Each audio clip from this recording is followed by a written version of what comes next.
lot of issues with this last movie, and I've had a lot of issues with the first ones, but I found a lot of redeeming qualities. I'm going to say one thing about the real redeeming quality about the first. Let us start Last Jedi. Yeah, ready? Okay, everyone have Last Jedi ready to go. Sorry. And we're pressing play. 2, 3. 2, 1. Paul, this is the energy that they need. You are the hero that this experiment needs right now. I'm gonna walk off because I know you guys are all in wonderful hands. Maybe I'll check in maybe late JB, tonight. tell me what happens at 75. I'm gonna tell you. Watto will tell you, and I'll watch so that I can see your reaction. But just please help George get through this, because I truly am concerned for my dear friend George. Legitimately, as much as this bit, I'm legitimately concerned about how he will emotionally react to the reality of what's going to take place because of how poorly right now is going. With that, good night. I'll see you guys later.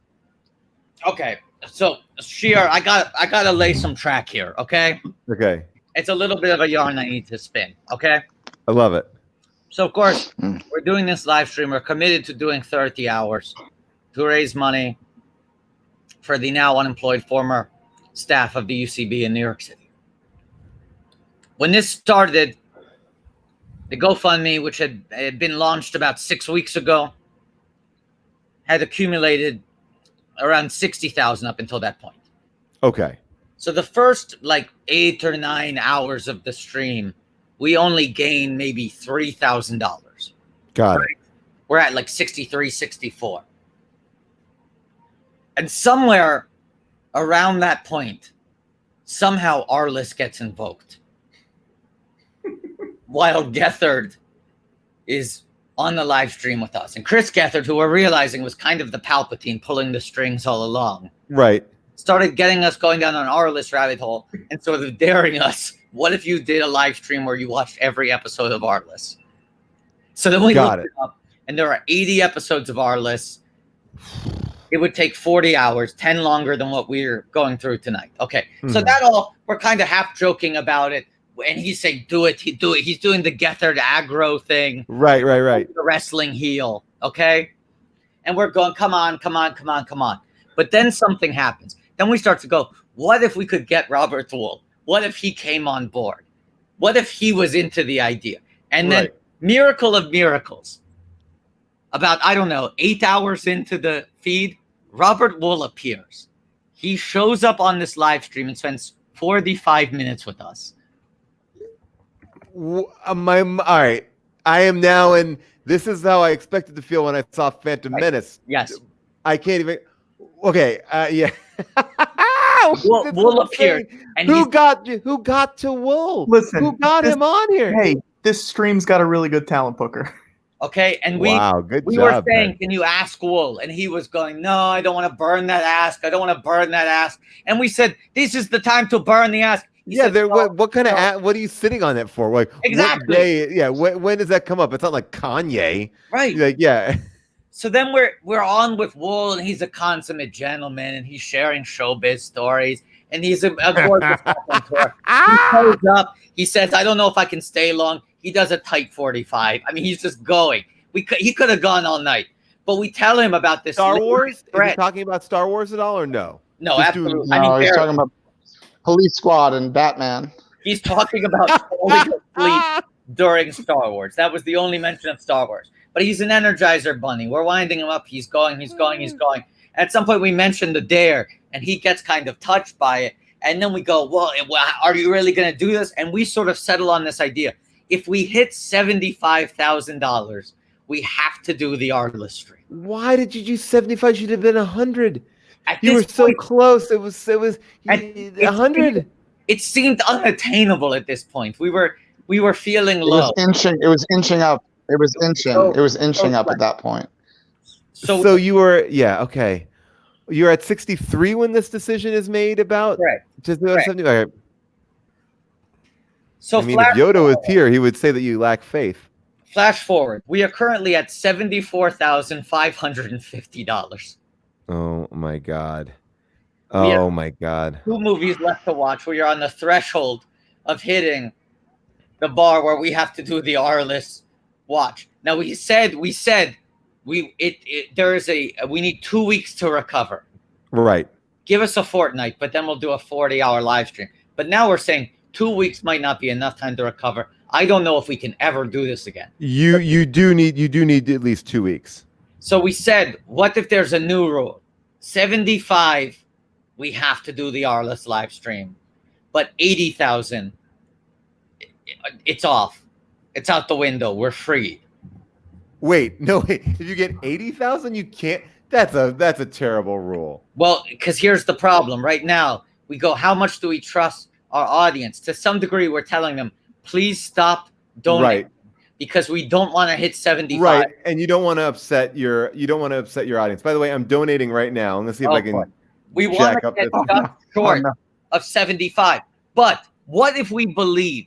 What if we believe in a sort of Hanukkah miracle? And with the new energy that you're bringing into the show, explaining the love of Jar Jar that your son now has, seeing it through his eyes, what if we can get it to 80? Okay, all right, and then you wouldn't have to be responsible. Absolutely. So Scheer, thank you. And we make more money for the UCB staff. Yeah, so Scheer, thank you so much for your very generous $5,000 donation. We really appreciate it. I know. I wish I could. I wish I had. I wish I had that much money to just throw down. If I could do that bit right now, I would. It would please me so much. We need. Who do we need? You need somebody big. You need to get. I mean, it's a word. You need to get Kanye. Get Kanye in there. This is, I think this is a great idea. I was going to say if you got to 80,000, you'd have to do it immediately. No, that's what I thought. No, that at 80,000, you have to just go right. No. You got to roll right into it. No, you get a 2-hour break. Two-hour break, and you got to go right back in. You would die, right? Yeah, absolutely. No, you wouldn't die. I truly. Now, do you guys remember what Gillisari did? Like Gillisari did a full watch. Yeah, he was here like an hour ago. Yeah. Okay, so he took nap breaks. Have you guys taken any nap breaks? None.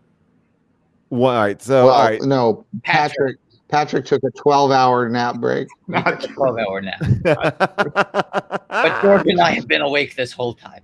I think that if you do the full Arliss, you can give yourselves, I would say, 2 hours. You could take it any which way you want, but you get 2 hours. And this starts tomorrow morning at 5 a.m. I think that's out of the question. This is what it boils down to for me, okay? But you have to stay in the same costume. I cannot overstate. And obviously, the only thing I'm wearing is just a vest. Otherwise, this is my skin. This is my natural body. By the way, Watto, you look more disheveled in Attack of the Clones. You really look like you let yourself go. Thank you. Well, that was a deliberate character decision. I want to show that the years of isolation have been tough for Watto. He so carelessly took away his son, sold off his slave. But by the way, I'll say about Shmi, I call her Shmi because I don't call people slaves. I call them by their real God-given names.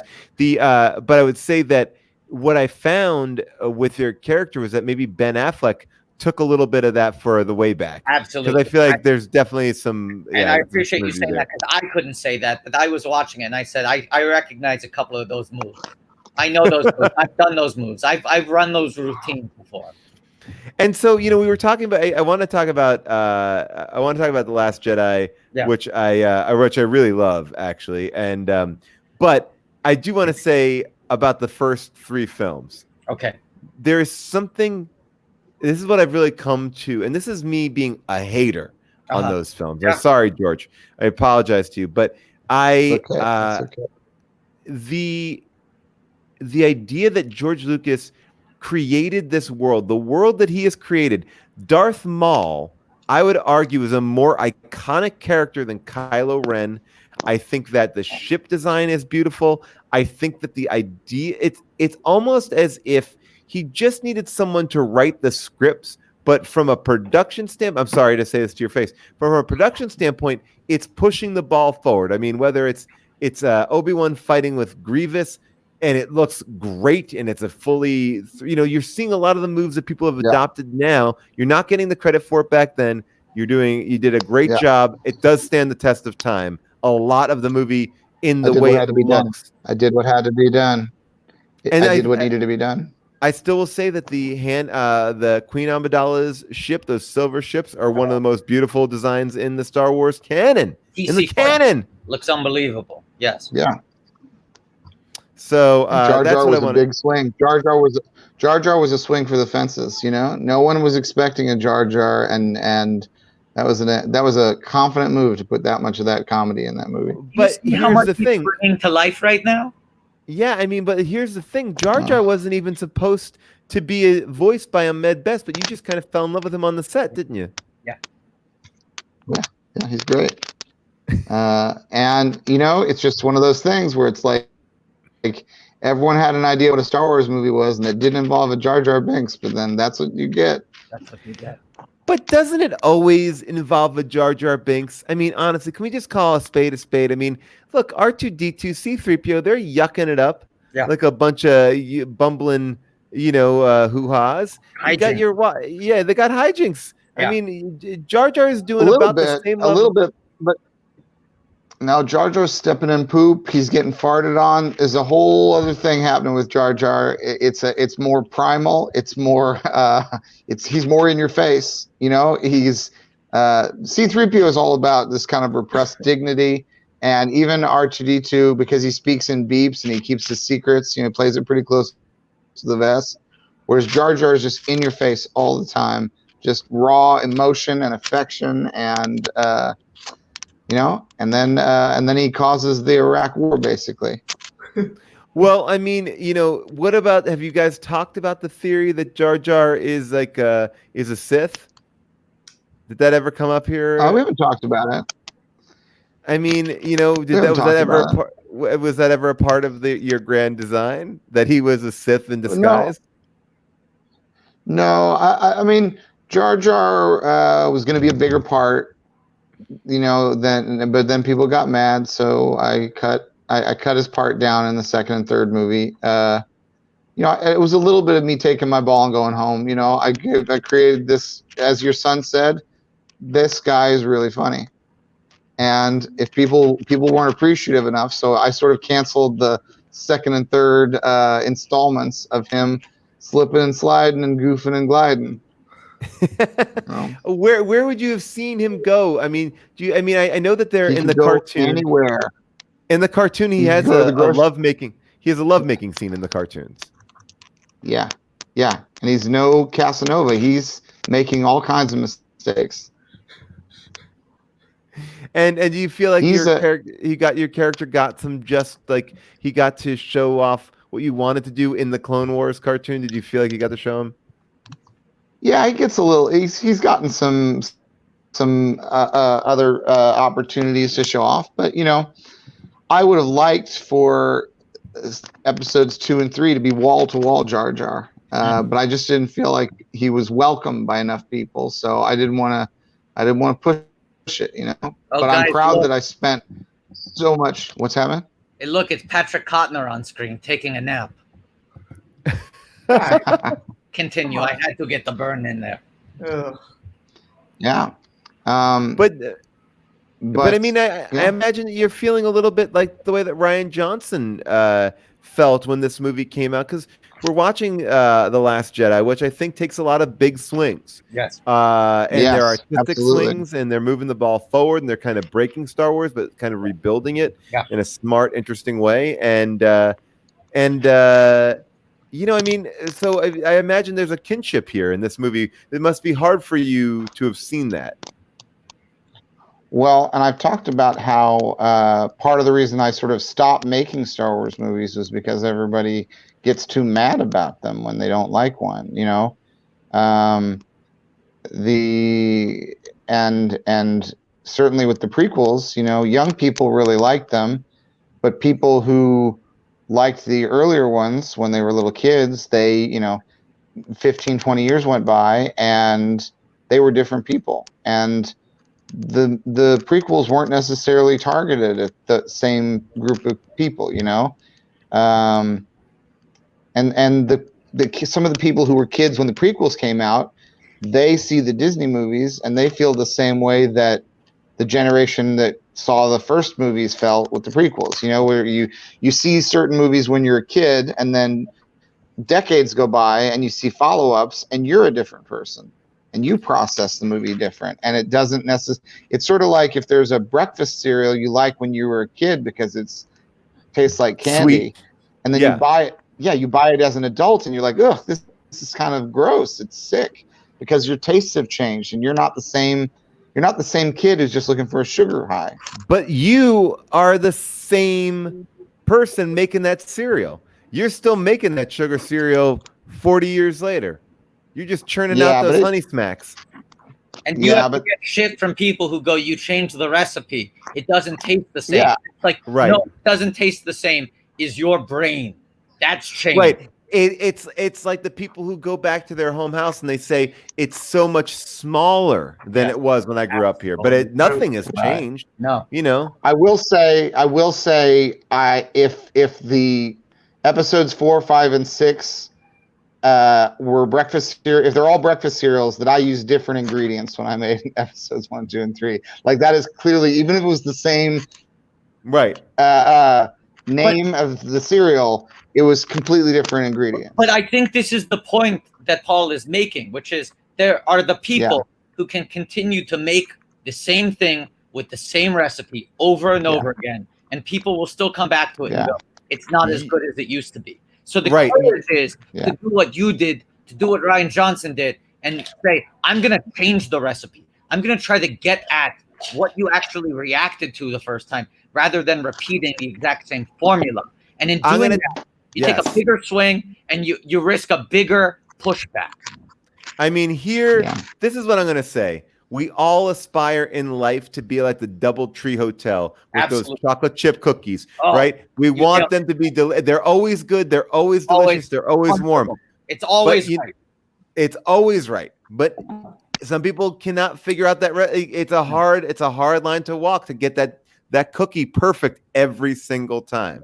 Right. So it's like, at that point, do you rather the person who is joylessly continuing the perfect recipe that they found, decades earlier, to diminishing returns because the love is not in the equation anymore? Or do you rather the person who goes, I'm going to get bored of this recipe, even if it is technically perfect, I need to mix it up because I need to still have some skin in the game. In a weird way, it's like, George, you invented the DoubleTree cookie, and then you said, I'm going to make a pretzel in the shape of the DoubleTree cookie and give it to people and say it's a DoubleTree cookie, and then people eat it and they go, oh, but this is a pretzel. You're like, but yes, but it's but again, people are confused by it, but it's still a good pretzel. It's just that they were expecting the DoubleTree cookie. And here's the other element that's even more wild, is that at the same time, the cookies were still available. You could go back and have the cookies. No one's taking the cookies away from you. Yes, the cookies are there. Now exists as a new option. You can pick which one you want. You can have both if you want. And still, people take a bite of the pretzel and they go, fuck you, George. But also, think about this. Sometimes you really love cookies and you go and you eat a lot of cookies. And by the end, you feel really bad. Absolutely. And you're like, I don't want to eat cookies anymore. And then someone walks over to you and says, okay, you have to watch 40 hours of Arliss. Wait, now, how are you guys enjoying watching Snoke right now, knowing that Snoke is a puppet? He's a puppet for the Emperor. Now we can talk about spoilers for the next film. Yeah. But I mean, like, does it hurt you watching Snoke going, oh, this guy's nothing. He's a clone. He's a Jango Fett. He's a Jango Fett, and he doesn't even know it. I mean, does he know it? I don't know. Can I say something that's going to make me sound a little bit like a whiny baby? Yeah. I just don't accept it as canon. I just watch this movie and I go, when I'm watching The Last Jedi, I'm living in The Last Jedi. I'm pushing out everything that happens afterwards.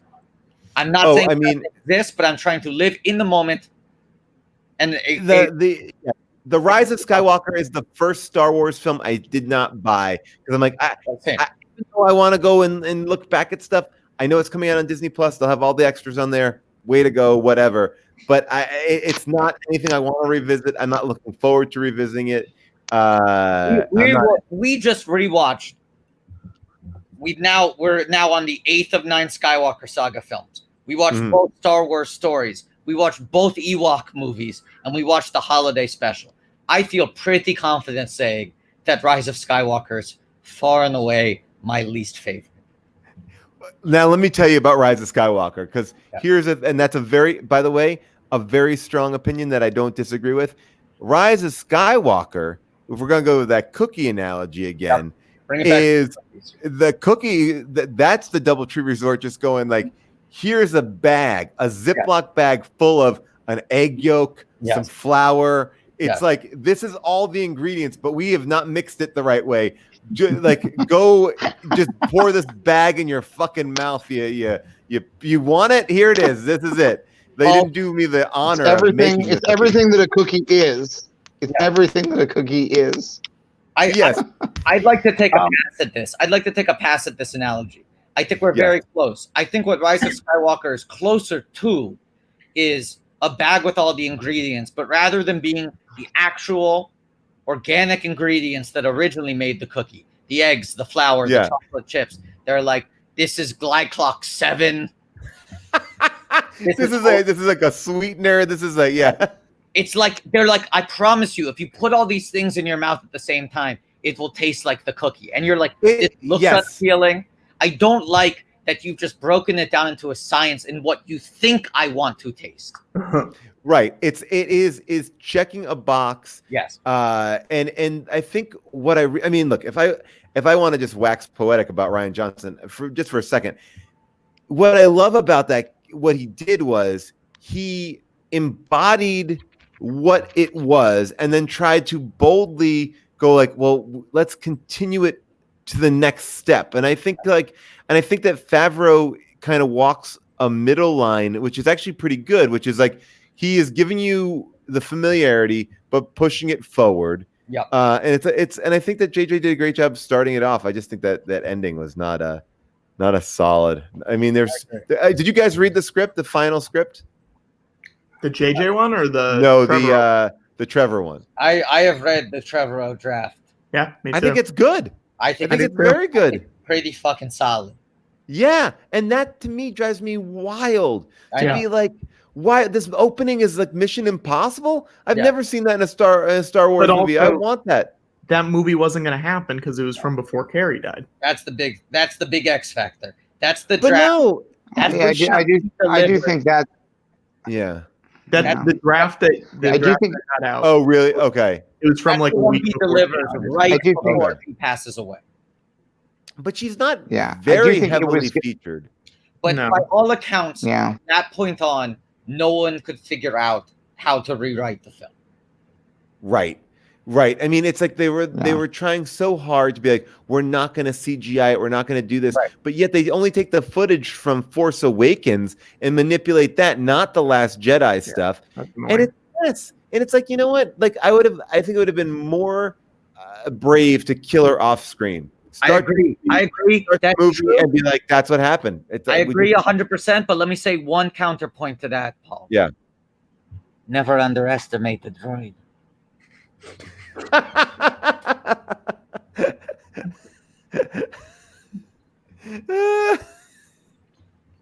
All right. So I am loving your energies for being up for so long. And and what is your favorite creature that you have seen? I mean, you've watched a lot of this. The Ewok movies are interesting with the girl who looks like Drew Barrymore, but that's not. Yes. Right. But Patrick loves Ponda Baba for some reason. Ponda Baba. Love him. Walrus Man. I know who that is. Yeah. I mean, sure. I mean, okay. That's just the regular Hoth. The regular Hoth guy. That's the John Ratzenberger action figure. Oh, whoa. I love that. All right. And I think it counts more. It's like Star Wars Legends. I don't think it's canon anymore. My favorite creature is Kooshbal Watto. I mean, my favorite creature is the character in Force Awakens who was Zuvio. Constable Zuvio. Oh, they made so many. He doesn't even have an appearance. That guy's such a good actor. It's such a shame we never got to see his footage because I've been seeing that guy. He's been doing like stuff at like La Mama, like experimental theaters. Oh my God! Someone drew George Look at this. Someone drew you and I as koosh balls. That's good. That's you trying not to fall asleep with the BB-8 balloon. And me wearing my little sequel hat. Wow. Should we do a name thing with Paul? Yes, Paul, this is a fun game. Okay. We take the names of some people who have donated, and we are now at $74,670, okay? Okay. So we take the names of some of the people who have donated, and we transform them into Star Wars names, and we explain who they would be in the Star Wars universe. I love this. Character, maybe they're a ship, maybe they're a planet, they could be anything. Okay. So I'll give you the name, but first Okay. I want to say this. Yeah. Please stop donating. Please stop. Can you have an alt? Because look, the UCB is a very important part of my life, and the staff there that have kept it open are the people that I worked with for so many years. I want them to get as much money as they can, and I will say if we can get it up to 85, we start Arliss tomorrow morning at 6 a.m. You get a 4-hour break, and you start Arliss. That's only if we get to 85. Sure. 6 a.m. your time. That's not 6 a.m. All right. Time.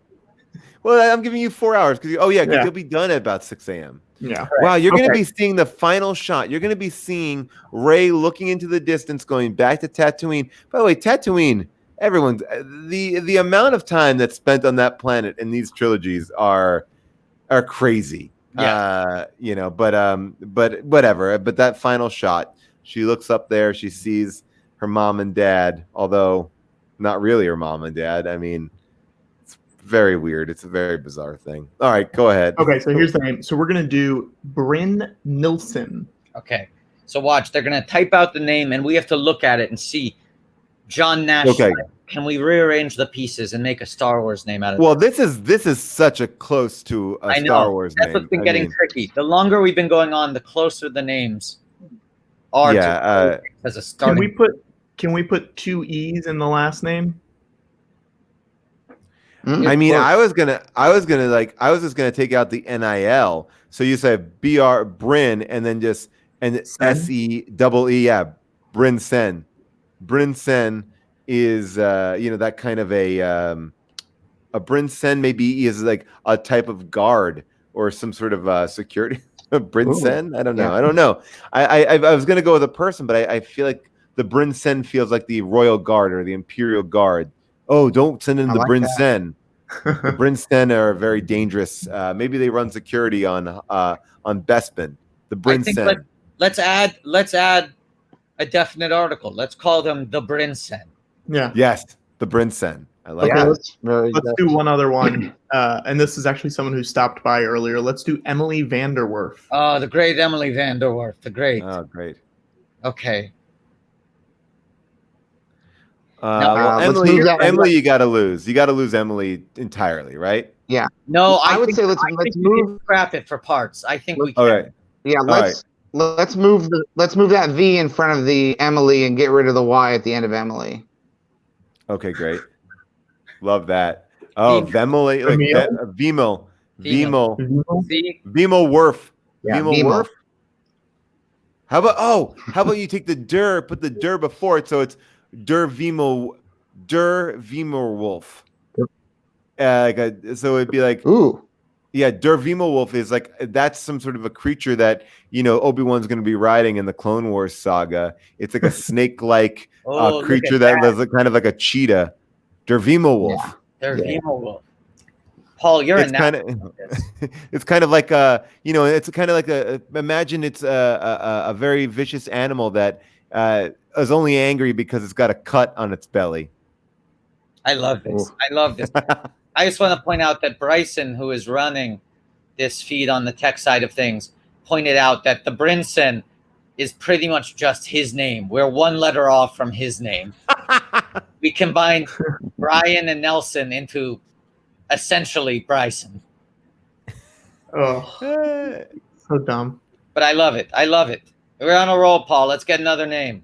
People are commenting on my Jay Leno microphone. This is just my USB microphone, and I want to hold it close to my face so I can be a little bit more relaxed than just up here on my desk. Sorry. But this is actually a full memento from Jay Leno, and George, your appearances. You are buddies with Jay Leno, right? Yeah, I feel like you're part of the denim on top, denim on bottom club. The two of you guys. Yeah, we wear denim and we both like fast cars. Folks, I have some news. Oh no. We have hit 75,000, so we need to make $5,000 in donations in the next 4 hours. Wow. This is the challenge. We have to make it to 80. What's the rate that you guys have been making money at? It's been growing. It's been moving at a faster clip the longer we go. None of these people commenting have any concern for us. They want to see us burn. Well, this is what I want to bring up here, okay? Is that this is a real test, the darkness and the light. George believes that people would rather pay to see him suffer. And I believe that people would rather pay to see us be free. George, do you feel that people want to see you watch Arliss because they want to live out what you put people through with the prequels? Like they want to torture you with something they that know is exactly. No, yeah. They know exactly what this is. Wait, I have a couple questions about. I do have a couple questions about. Obviously, I mean, now Robert Wool, did he agree to be a part of this? Absolutely. He said he'd okay. Yeah, he'll be a part. And we think we got a pretty good in with Michael Boatman, and we feel like if we have Boatman and Wool on board, Sandra Oh is gettable. So we stand to potentially unite the three. And when we're talking about this, I'm imagining you have not had any actors from Star Wars, maybe a Pally on this, but besides that, like you haven't had any of the film. We had Eugene Cordero. That was the one we got. Okay. And Ben Schwartz. Oh, Ben Schwartz. Well, Ben Schwartz is like, I want to get to the bottom of that. Is he really the voice of BB? I don't understand what that actually is, because I don't. I've heard that Bill Hader has done that voice. Yeah. What do you tell me? Tell me what you know. I think Bill Hader made up some noises. I think what Ben did was they wanted someone to like improvise what the lines were that BB-8 was actually saying. They wanted someone to like act out what he's saying, so that they had a track for people to work with. So that when BB-8 was saying like pew, pew, pew, that they'd have someone. Ben would do a version of that would be like, "Hey, let me out of here," or got it. So Ben, so they're kind of playing Ben in on set, going like, guys, big ship. Okay, got it. Yeah. Okay, interesting. Oh, that's interesting.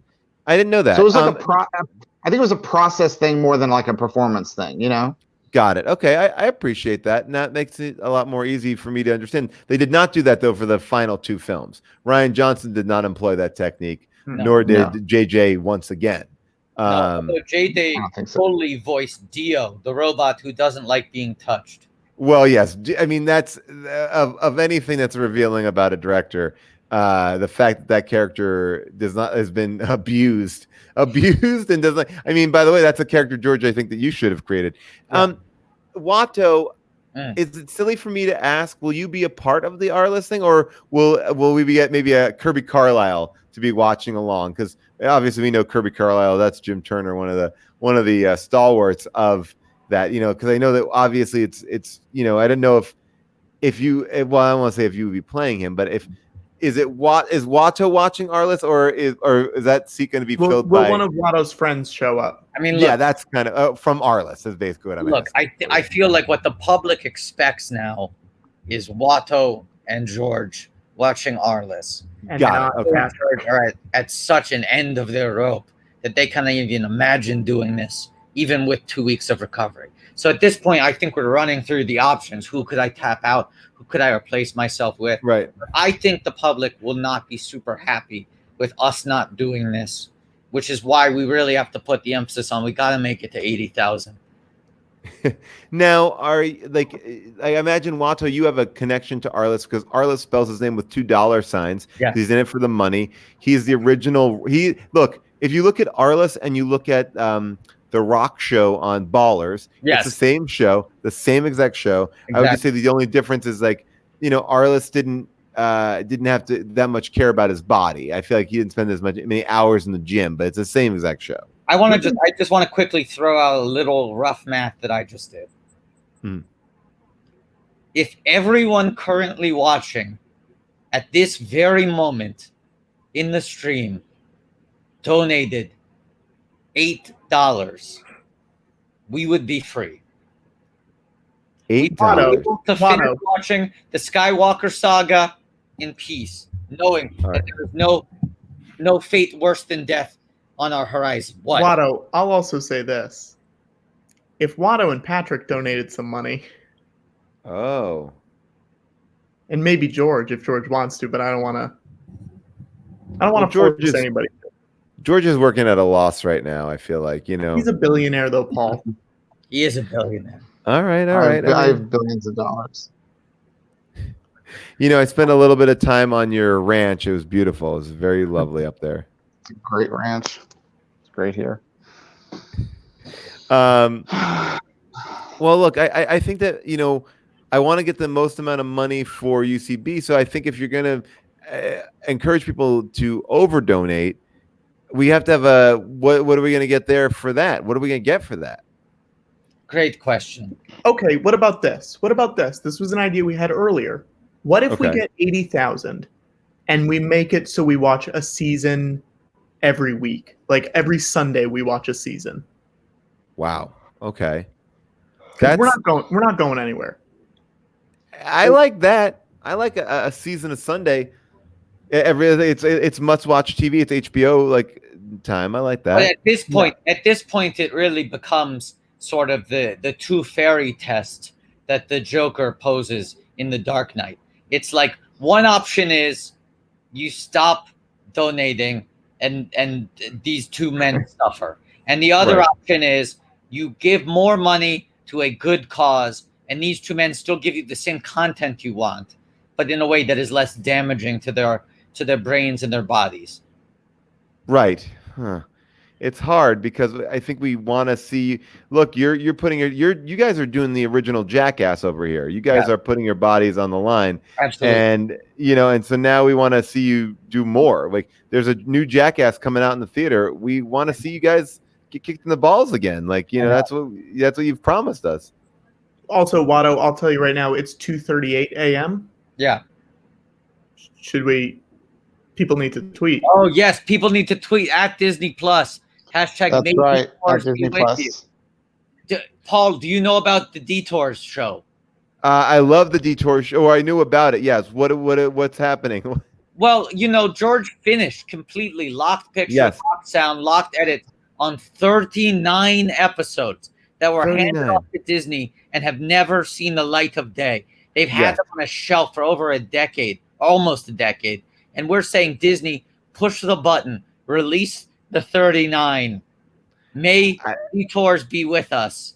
I mean, look, we got Wilford Brimley to tweet about it. Wilford Brimley, the two miracles of this live stream. Wow. Wilford Brimley tweeted hashtag May Detours be with you. And okay, hold on. This is getting insane. Robert Well, if we're gonna do this, then I need to also put it to my show that I did for Disney, a Star Wars show that was fully financed by Disney, that will never see the light of day. I heard that my show was canceled before anyone watched any of the footage, but it was also canceled on the day that they decided that Darth Vader couldn't breakdance in the Disney parks anymore. Oh boy. It was the same That was a dark day. Yeah, the axe dropped on two things. Yes. We shot a full thing. We built the full recreation of the Millennium Falcon, and a whole Death Star, and it was amazing.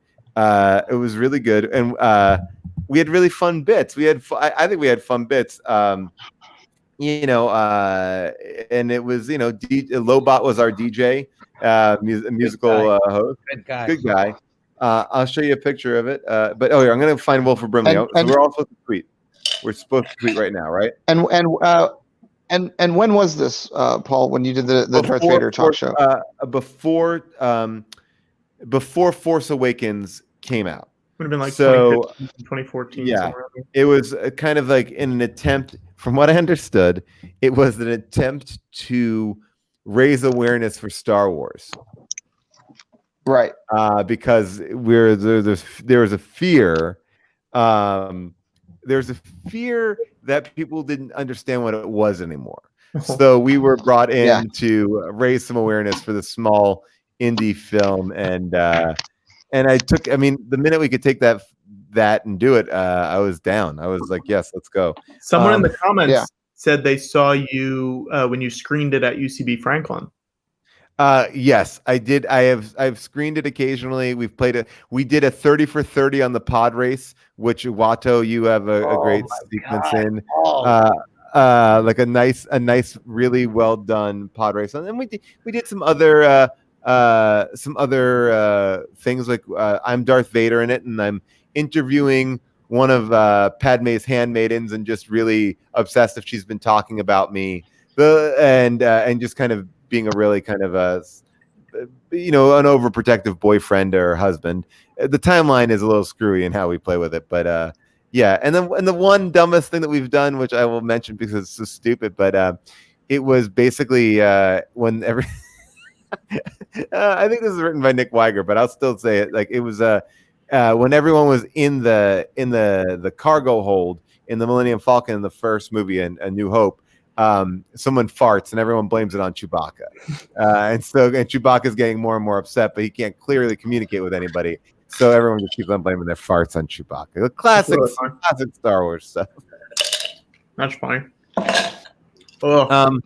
So Wilford Brimley says, "May detours be with you." How did that happen?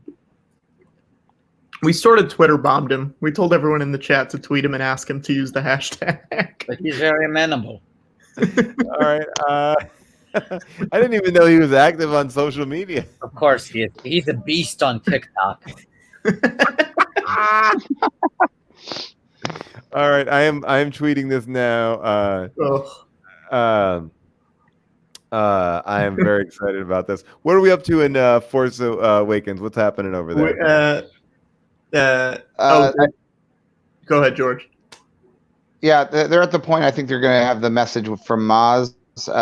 They're sort of making Rose and Finn and Poe are making their plan to sort of go behind everybody's back and go to Canto Bight. What do you guys think of the Canto Bight section of the movie? This is a part of the film that I feel like people really take a lot of issue with, and I think it actually, not to be like just contrarian, I think it actually sets up what the world is like, and I think that's like a very rare point of view that we ever get in Star Wars, to be like, well, how is this affecting the world? Yes, absolutely. I like Force Awakens, okay? Yeah. But I remember talking to George after the movie came out, and his complaint was they didn't add anything new. That it felt very much like a revisiting of the greatest hits, even if things were sort of twisted a little bit. They didn't add anything fundamentally, majorly new. And I look at Canto Bight and I go, this is new. Everything here is new in terms of aesthetics, in terms of the class system we're getting a peek into, in terms of what we learn about the arms trade, Yeah, and a very industrial complex. I mean, all of it is new in every sense. It's new. Well, and what I think that they did that I think was so good was that they showed how these kids could be affected, these stories could go on, and if you had somebody who actually paid attention to this movie in writing the sequel to the next one, and I think that's what the script that Trevorrow did. Yeah. It said yes, and this continues. Not like, oh yeah, that was just a weird moment. And that's the problem with like passing off a script or a trilogy. That's the biggest problem with the whole thing. Honestly, but I mean, yes, Rise of Skywalker is a real no but movie. Yes, it's almost like it's not even. I don't even feel like it honors The Force Awakens. I agree. It feels like it's written in a vacuum. Yes. It seems like someone was like, we need a villain. You killed our villain. So, and I give the movie credit for three things. Okay. All right. Number one, that they didn't bring back Darth Vader. I feel like that could have happened in the last movie. Thank I feel like that. Like there is a moment, and I think that Colin Trevorrow actually did it in a smart, cool way. The way he did it, it would have made people go bananas, and it would have been awesome. They didn't bring back Jar Jar. I thought for sure JJ might have been like, you know what? Let me reclaim him. It's right there in his name, Jar Jar Abrams. It's right there. I mean, I really did believe that like that could have been a fully vetted thing. And then I think again, I was impressed with the amount of restraint. There was no Jabba. There was no Boba Fett. I felt like we're gonna we're going back to that DoubleTree cookie thing. Let's throw it all in there, guys. Let's just throw the everything. Throw a piece of the oven in there. Who knows? Yeah. So I think there was tremendous restraint in a movie that is, makes no sense. I wish it was 30 minutes longer. I wish That's not a joke, but that's not a joke. I think there's so much stuff that's rushed, and I think in the year where The Irishman came out and Endgame came out, that the fact that they had to make it 2 hours and 20 minutes is crazy to me. I think if it was longer, it could breathe more, and stuff would make more sense. It definitely got better for me on the second or third watch when I saw it in the theater again. It's like because the opening is so bizarre. It's like he's on. I mean, how do you cut out Kylo Ren on Darth Vader's planet with the thing that we all love from Rogue One? It's like, come on, like what are we doing here, people? Like that's the thing that we want to see. We want to see this stuff. But I mean, but I feel like you're right. It could have benefited from some storytelling and not just set piece. I mean, what so are we to believe that Lando has just been hanging out on this on this Bonnaroo planet for 30 years? I mean, is that like did he just get lost there? Someone commented 7 365 Burning Man. Hoosier Bow commented longer. What do you want? A fucking intermission? This isn't Gettysburg. My dude, this is a stream of 30 hours of Star Wars, and you're asking if we have a problem that it's... This might be the wrong place to complain about entertainment being too long. Yeah. Sorry. People wanted me to say it's more of a Burning Man planet instead of a Bonnaroo planet. I kind of saw some Bonnaroo elements to it. I think Burning Man is a lot more artistic. I didn't get the art in there. I didn't see the art. It seems a little crassly commercial. Yeah, I feel like there's a lot more like people like there on a long weekend dressing in some crazy outfits. Yeah. But look, I feel like the Canto Bite sequence has some interesting stuff in it. I think to feel betrayed by Benicio del Toro and he has no redeeming qualities is interesting. Like I feel like he just gets away. Oh, we're used to these sort of charming scoundrels who ultimately reveal that they have a heart and they're there for you. And finally, DJ is the one where the other shoe drops and he's like, "No, I'm just some guy who's in it for myself. Yeah. Don't care about it." And I feel like and that like lets you understand like the world that they're up against, which I think is more of a a scary thing to rebuild in this world where people just want to get they're just caring about the credits. It's all about the credits. Yeah, I think a big thing I'm watching, and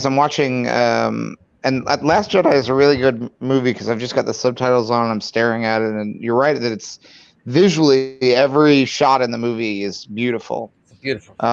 Just to look at, like everything about it looks great.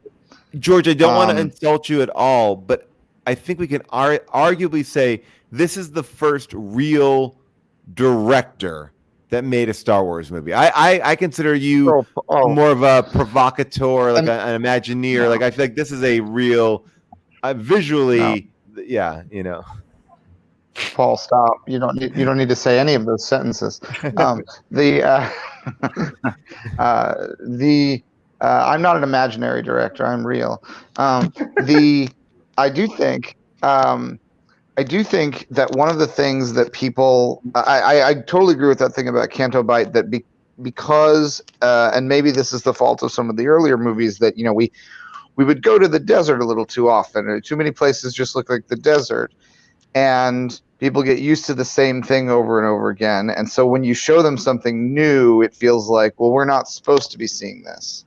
Right. And I do think that there's something about The Last Jedi that kind of resembles The Wire, in the sense that the pattern, for the most part, maybe with the exception of a couple of points in the other 6 movies that I did, whenever a group of rebels gets together and has a plan, it usually works. And there's only a couple of key examples where it doesn't work because there's a double cross or there's a betrayal or something.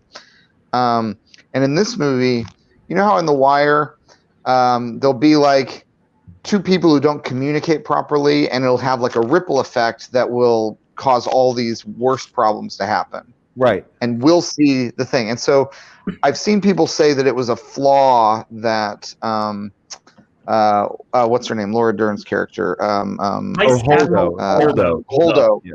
Holdo. That Holdo doesn't tell Poe what's going on, what she's doing. Yeah. And she says, you're not in the loop on this. And so he just goes off and does his own thing. And then that inadvertently leads to all of these lives being lost because he didn't just let Holdo do her plan. Right. And it's just based on and it seems like it could be a flaw because it's like, well, why didn't she tell him what was going on, and why didn't he ask what was going on? But that's very much like how David Simon will tell stories where systems fail because individuals are dishonest or aren't forthcoming or whatever. But that kind of storytelling is also incredibly hard to process. Like The Wire is not a feel-good show. It makes you feel kind of like life is hard work. And for a lot of people, most of the solutions in most of the Star Wars movies I've made, you solve problems by blowing up a big thing. And that's how you solve a problem. There's a big thing and you blow it up. And sometimes the audience that likes that, the audience that likes that doesn't necessarily want to watch The Wire in a Star Wars movie. They don't want to see 3 individuals who have good intentions screw things up because a 4th person who also has good intentions didn't communicate with one of them. It's very sophisticated and it's very adult and it's very like, life is complicated for thinking adults who might not be that might be crossing their wires or something. George, I have a really quick follow-up. Yeah. How do you feel about the Porgs? Porgs are great. Great, thank you. But I feel like, I think that I think you can have both, and I think that this movie actually does scratch both things. Look at those Porgs. Mm-hmm. I think this movie actually does do it. I think that people though were so caught up in is the things that they perceive them not to do. Like, first of all, I want to put to bed all this bullshit about what the Force is and we didn't see that, because all of a sudden, if you watch the prequel, those guys are jumping up multiple things. They're not making sounds. They're doing things. So the Jedi has a lot of, Darth Sidious is already talking about bringing people back from the dead in that one. Like, there's a lot of stuff that we don't know. So this whole argument about The Last Jedi going like, oh, well, they never did that before. I just think that that's garbage. It's a garbage argument. And then the idea all right, so the moment where Princess Leia is sucked out and she flies, that's a bold moment. And maybe, it's a big moment, but it's a big swing. I think you like big swings, right? It's a and I think people don't like big swings, and that's everything that he did that people are mad at. Like, why would Luke be like this? It's like he's our hero, but if he's a hero, then there's no character arc. If he took that lightsaber and he's like, let's go fight. What is interesting about that character? You want him to have have team meetings? Okay, everybody, let's get in here. This is what I would do. It's fun. Well, I think the people in their mind's eye who think they want to see that movie, what they're actually picturing is one scene they want to see. They're not thinking about long-form storytelling. They're not thinking about the fact that there is not an engrossing version of that story playing out over 2 hours and change. They like the idea of one scene, like the end of Rogue One, where Darth Vader comes in and just kicks ass and takes names. They like the idea of one scene where Luke Skywalker is just the coolest, cleanest, most powerful. Wait, you get it. You get that cool moment at the end when he fucking fights when he fights Kylo. It's a great fight scene, and it's such a great way for him. It's so good, but it's like but you don't like. Well, yeah, you earn it. You earn it. It becomes a character that actually pays off. You do the work. And also, people don't hold every movie to the same standard. You know, the one they saw when they were a kid, they don't hold it to the same standard when they're an adult, because every person who said it makes no sense that Luke would give up and go into exile, despite the fact that Obi-Wan gave up and went into exile, and Yoda gave up and went into exile, and all the Jedis, when they screw up, they give up and they go into exile. It's a very exile. And Luke actually picked the nicest place. It was a nice island with a little community, and you can fish, and there's porgs, and people who will be like, well, I don't get why, you know, Rey how does she have all these powers? I'm like, well, how do any of these characters have these powers? Who taught Obi-Wan and Qui-Gon Jinn how to flip around like that in Phantom Menace? You know, like or Anakin had to fly the pod racer. I mean, like, it wasn't like he just had fast reflexes. It's like, I mean, you know, it's. I mean, by the way, Anakin's doing a lot of stuff in that first movie, but it's like, but that I believe it is part of his makeup. He is this guy. He got bit by the Spider-Man bug. You know, he's ready to go. Guys, I'll say this: we're at $75,996. Oh, just $4 more. I'll say the pace we've been going on is $1,000 an hour for the last 4 hours. Wow! By that measure, we will hit 80,000. And this is late. This is late. I mean, this is very late. This is like 3 a.m. for you. Yeah. It's midnight for me. Yeah. Yeah. It's, you know, what do you guys think about Rose Tico, who I like in this movie, and it's done so dirty in the next movie, like aggressively done dirty. Yeah. In the next movie, doesn't make sense. A movie that, Paul, I know you and I both love. In the next movie, they essentially treat her like Gwen DeMarco on Galaxy Quest, or her job is just to recite the things she reads on the computer. Yeah. I mean, and Dominic Monaghan is also in that next movie. It's like, why did you cast him? Why? Like, why do we like, just because you could? Like, I mean, it's like, it's so weird. And you were so busy thinking about whether or not you could, you didn't stop to think whether or not you should. Absolutely. There's like 4 characters that their lines could have gone to. Like, they could have gone to Billy Lord, they could have gone to Grunberg, they could have gone, like, there's so many people. Give me more Grunberg. Grunberg's got a Lego. Give him some good things. By the way, George, I want to say one more thing to you that I think is actually really good. As I'm revisiting the prequels, I remembered this. The whatever it is, I don't know if it's an opera, but the scene when Anakin goes to visit Palpatine in the royal question mark, whatever that is. A bubble opera. Yes. Bubble opera. Yeah.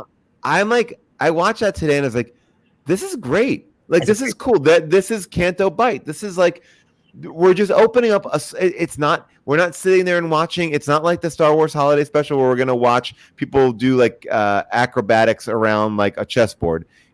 Where it's just in the background. Yeah. It's a subtle, nice flavor to the world. And we need more of that in Star Wars to open it up, to be like, oh yeah, they do see shows here. There are more things than like trade meetings and spaceships.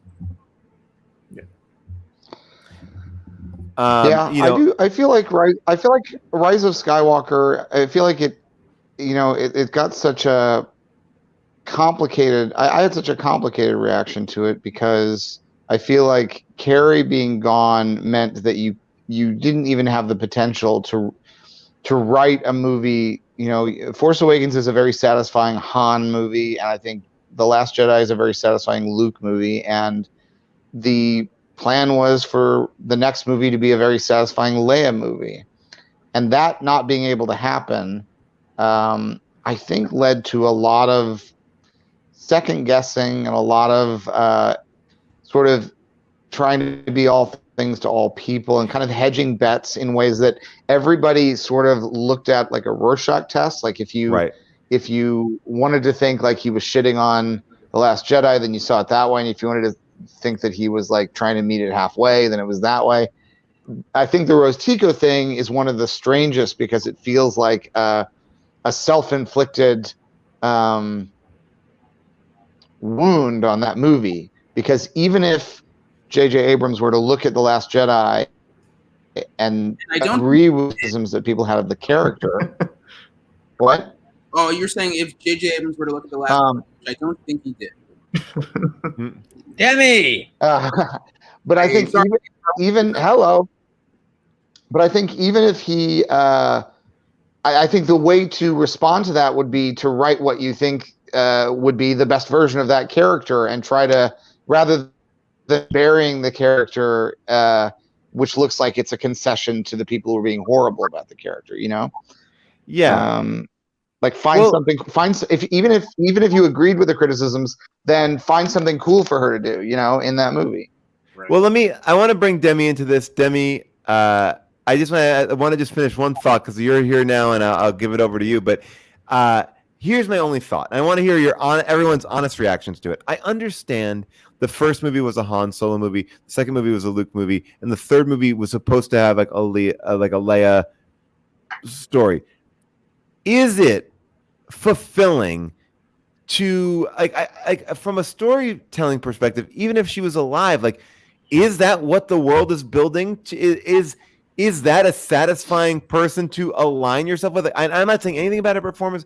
I love her performance, but it seems to me like, okay, we're culminating in a Leia film. Yeah, it does. Like, yeah, she, like, the order should have been, to me, like Han, Leia, Luke. Like, it just feels like Luke is the person. Like, if you want a big finale, you go with you make everyone wait for like the guy, like not like the girl, but like it's the dude from the thing that we know, the central character.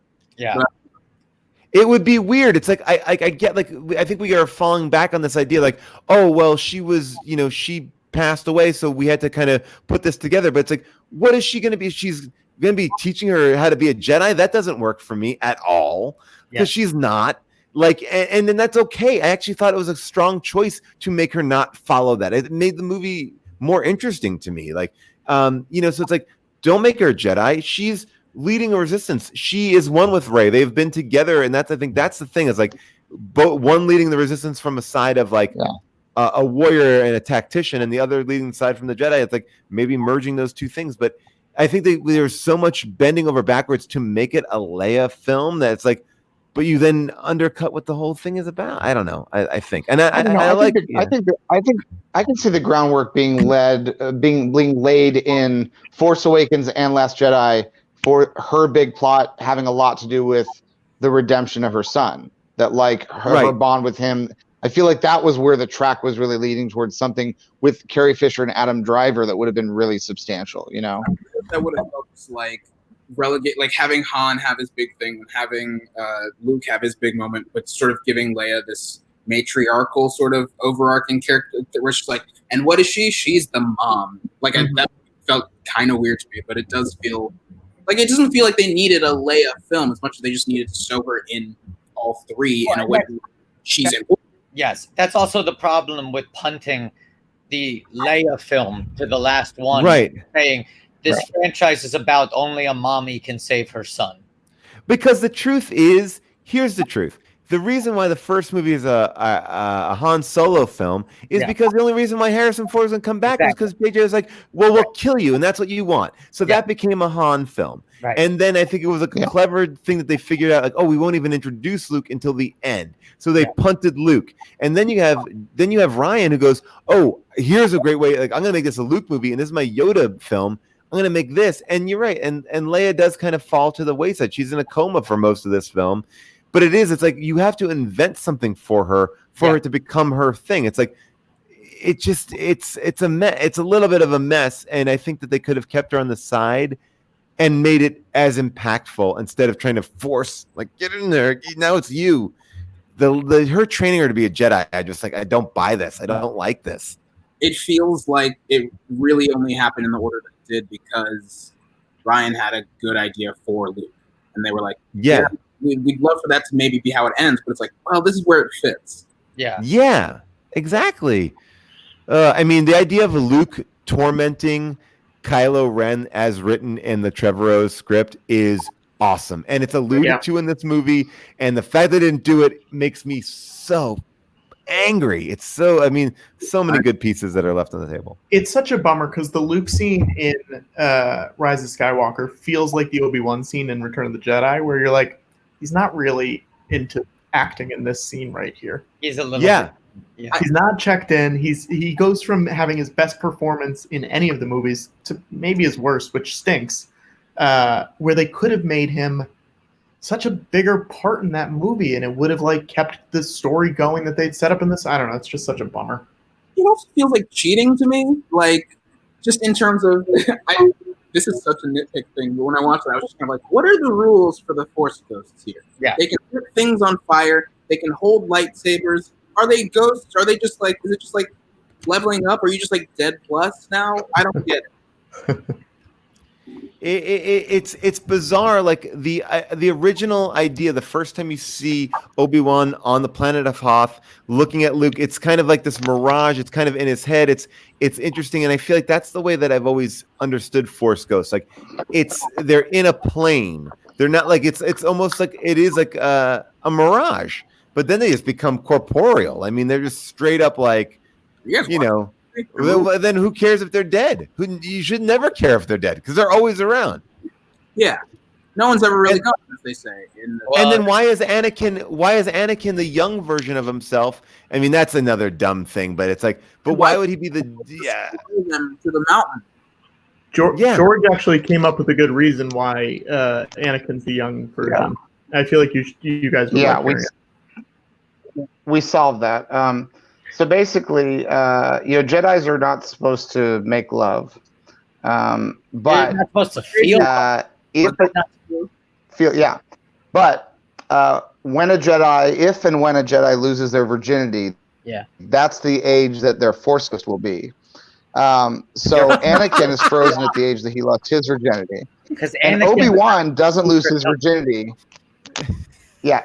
Obi-Wan doesn't lose his virginity until A New Hope, and it happens right before it's with the Tusken Raider, and it's right before he comes to rescue Luke and R2. When he makes that noise through the whole movie, everyone from attacking Luke, and you think, oh, he's trying to protect Luke. No, the guy's just coming really hard. Okay, now it makes sense. Okay, all right, I get it. And if you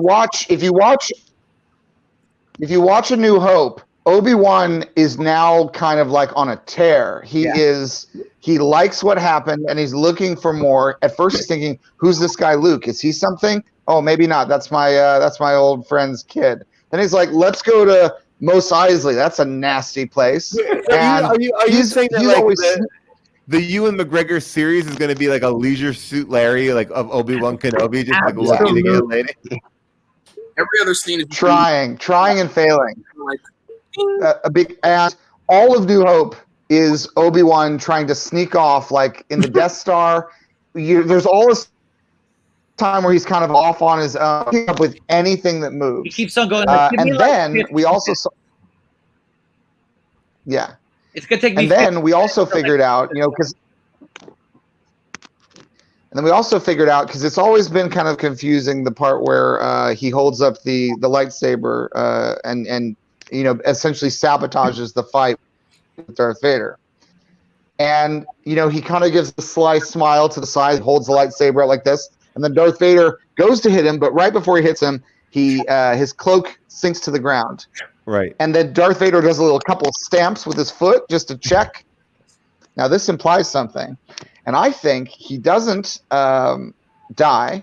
I think what he does, and he knows he's about to do it, he shrinks down real tiny.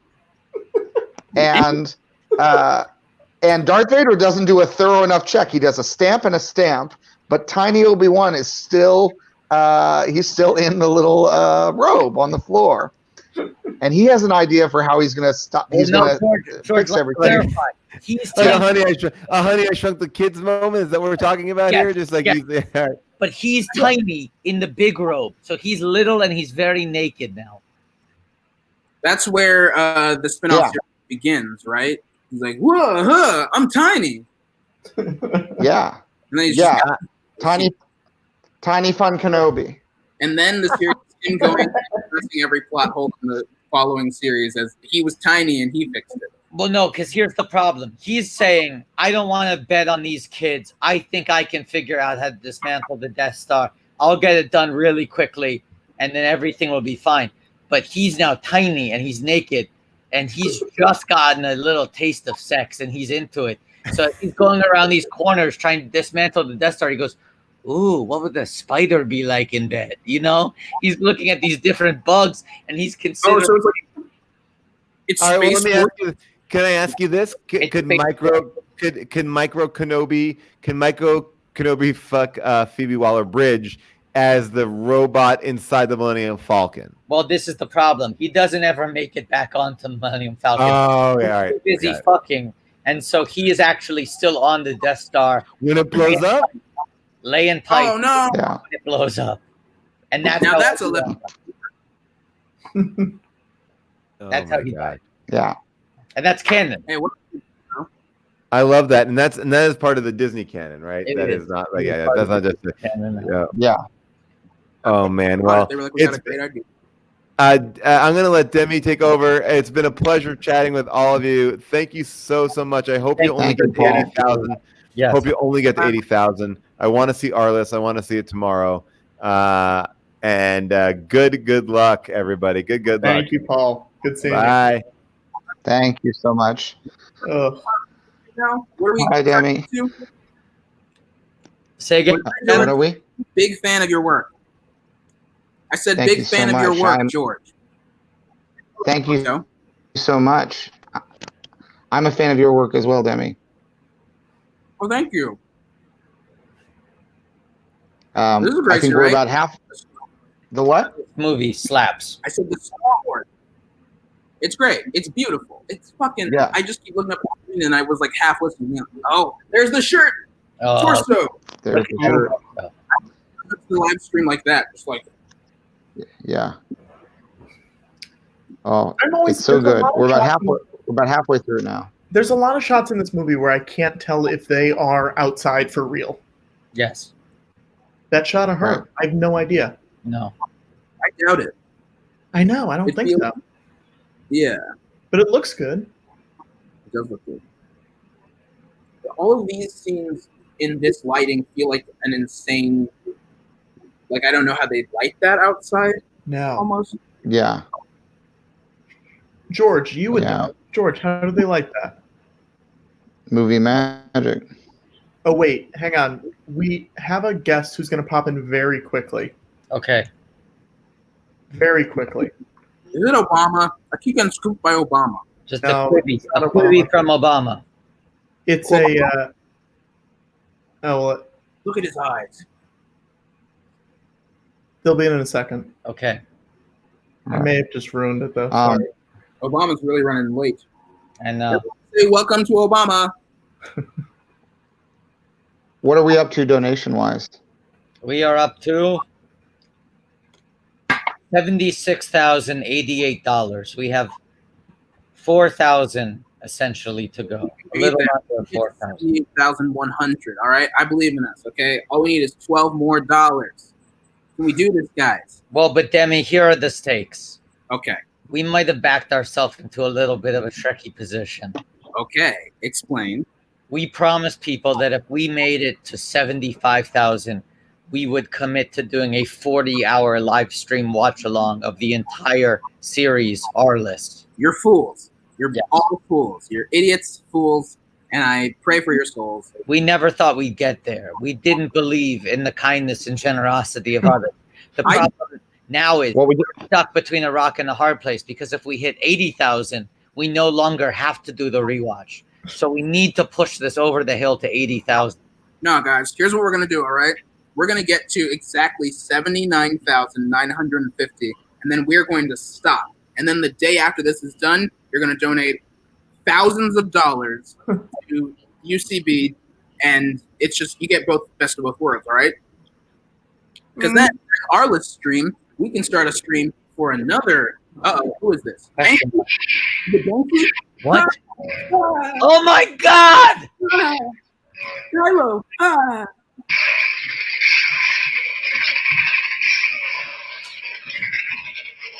Hey, Zach. Y'all?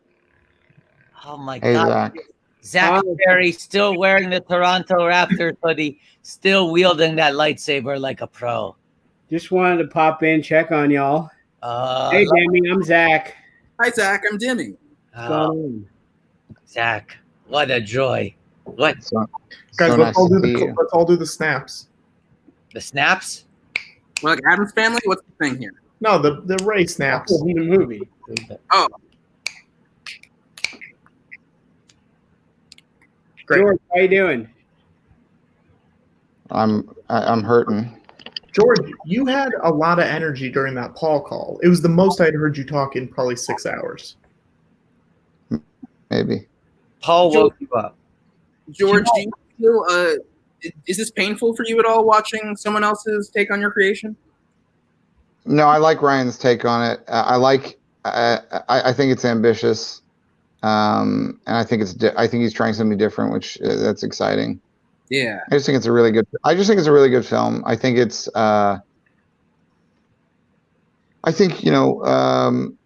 in some ways Star Wars is very simple, but you can use it to say very complicated things, and I think that's exactly what he's doing. He uses Star Wars to say some very interesting and complicated things, Sure, like long words. Yeah. Like anti-establishmentarianism. I was gonna say You're always saying what I'm thinking, Watto. George, what's your favorite movie? Period. Oh, I don't know. I like almost anything by Kurosawa. The Hidden Fortress, maybe. Yeah, Hidden Fortress would be among favorites. What about you, Joe? What about me? Yeah. Roadhouse. That's very on brand for you. Zach? I don't know. Maybe John Wick. Ooh. Patrick, what about you? That's The Muppet movie? The Muppet movie. That's a good one. Yeah. What about you, Demi? I haven't decided yet. I'm still going through all the movies. Can I change my answer? I said Roadhouse, but it was premature. Can I change my answer? Yeah. Unfortunately, you can't. You locked it in. Oh, fuck. Yeah. What would you have said? Boondock Saints 2, All Saints Day. I love that. That's a good choice. No, yeah, that's a really good pick. Hey, Zach. Yeah. What's my second favorite movie? I didn't see that coming. I would say John Wick 3, Parabellum. Okay, I want to say this. While we have Zach here, while we have Demi here, hello, we've crossed $76,000. This is a fun thing we like to do here. We take the names of some people who have donated to the cause, and we turn their names into Star Wars names, and we explain who they would be in the universe. We make them canon. Jeez. We got a good one, guys. Now, the first time I was here, baby. I didn't understand this, but I've been watching, so now I get it. Now you get it. Bryson's going to put it up on screen, but his name is Xander Furnos. Xander Furnos. That's the starting point, and we got to turn this into a Star Wars name. I'm going to say Xander Zernos. Okay. So change the F to a Z. No, that's not it. I'm going to say change the E in Xander to an A. Xandar. Xandar, yeah, that's good. And then I think we plop that AS off and just put an O on there. Xandar Furno. Furno? Yeah, that's a good one. And who do we think Xandar Furno is? Some ancient character who we never meet, but we hear referenced. He's like one of the original. Yeah, he's a what, George? No, I like that. One of the original. Okay. The thing is, he's one of the original, but we don't know what, because back then it wasn't so decided. It wasn't Sith and Jedi. It's just one. Right. Yeah. There's like a little dirt over the part of the paper that says original blank. Yeah. Dirt over that part of the He was eating paper. a sandwich that day, and he got a little crazy. He wrote Xandar Furno and was like, I'm so excited. He's left-handed, and he was writing in pencil, but because he's left-handed, he's smudging it as he writes. Yeah. And once you write Xandar Furno, you got momentum going. You can't go back. So he's like, we'll figure this out later. I think someone suggested this. This is good. Let's put an apostrophe in between Zan and Dar. Yeah. Xandar Furno. Original blank. Maybe he's just original. There's nothing after that, you know? Okay, how about this? ZAN apostrophe DAR Furno colon N original. Here's a second pitch. Yeah. GAN apostrophe Dar Furno, a Quibi original series. There we go. Okay, so colon after Furno, a Quibi original series. And he's got a song about him traveling the original. Just like, Demi, you worked on a Quibi, right? We've all worked on a Quibi, whether or not we choose to. Zach worked on a Quibi. I did work on a Quibi. Worked on a Quibi? Welcome to the family, man. Yeah, Quibi fam. Quibi fam. Quibi. I don't think, George, you have not worked on a Quibi, right? I have not worked on a Quibi, no.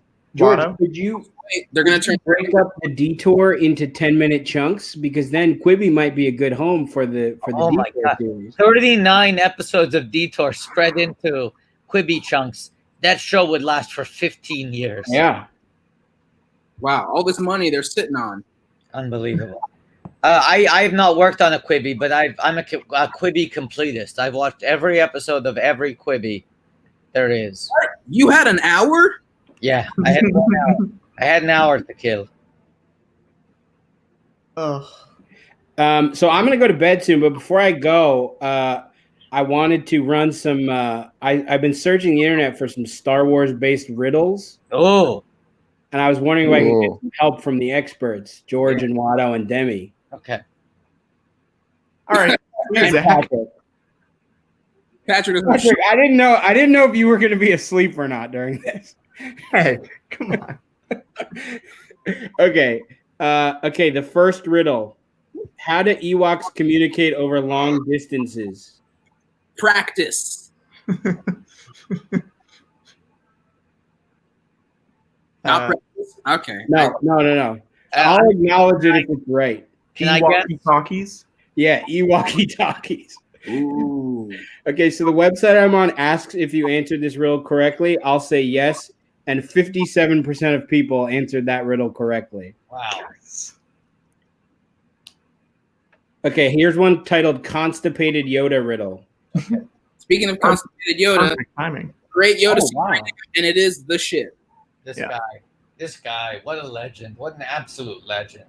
This is I'm so sorry to like T-bone this, but I just want to quickly say I love this scene so much because it's what we met Yoda as. He's a fucking like weirdo. Like he's Little thinker. He's a little thinker. a thinker. I love this. I saw someone online say that the Yoda in this movie looks like 2020 Chevy Chase. Oh my god. Wow.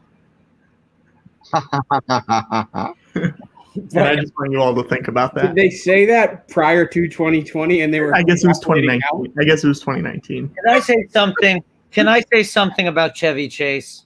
Plus, Watto. I want to say something about Chevy Chase. I may not be a fan of that man's comedy, but I love his personal life. That's all I want to say. I love the way he conducts himself with others. Yeah. Hey, the Zach, voicemails he leaves. Zach, let's have another one. Okay, this is the constipated Yoda riddle. What does Yoda do when he's constipated? This did make me laugh. He uses the force. Yeah, he uses the force. Wait, that could be anyone though. Yeah, that doesn't have to be Yoda. What Wow. does Coyote Mundi do when he's 54% of people answered that correctly.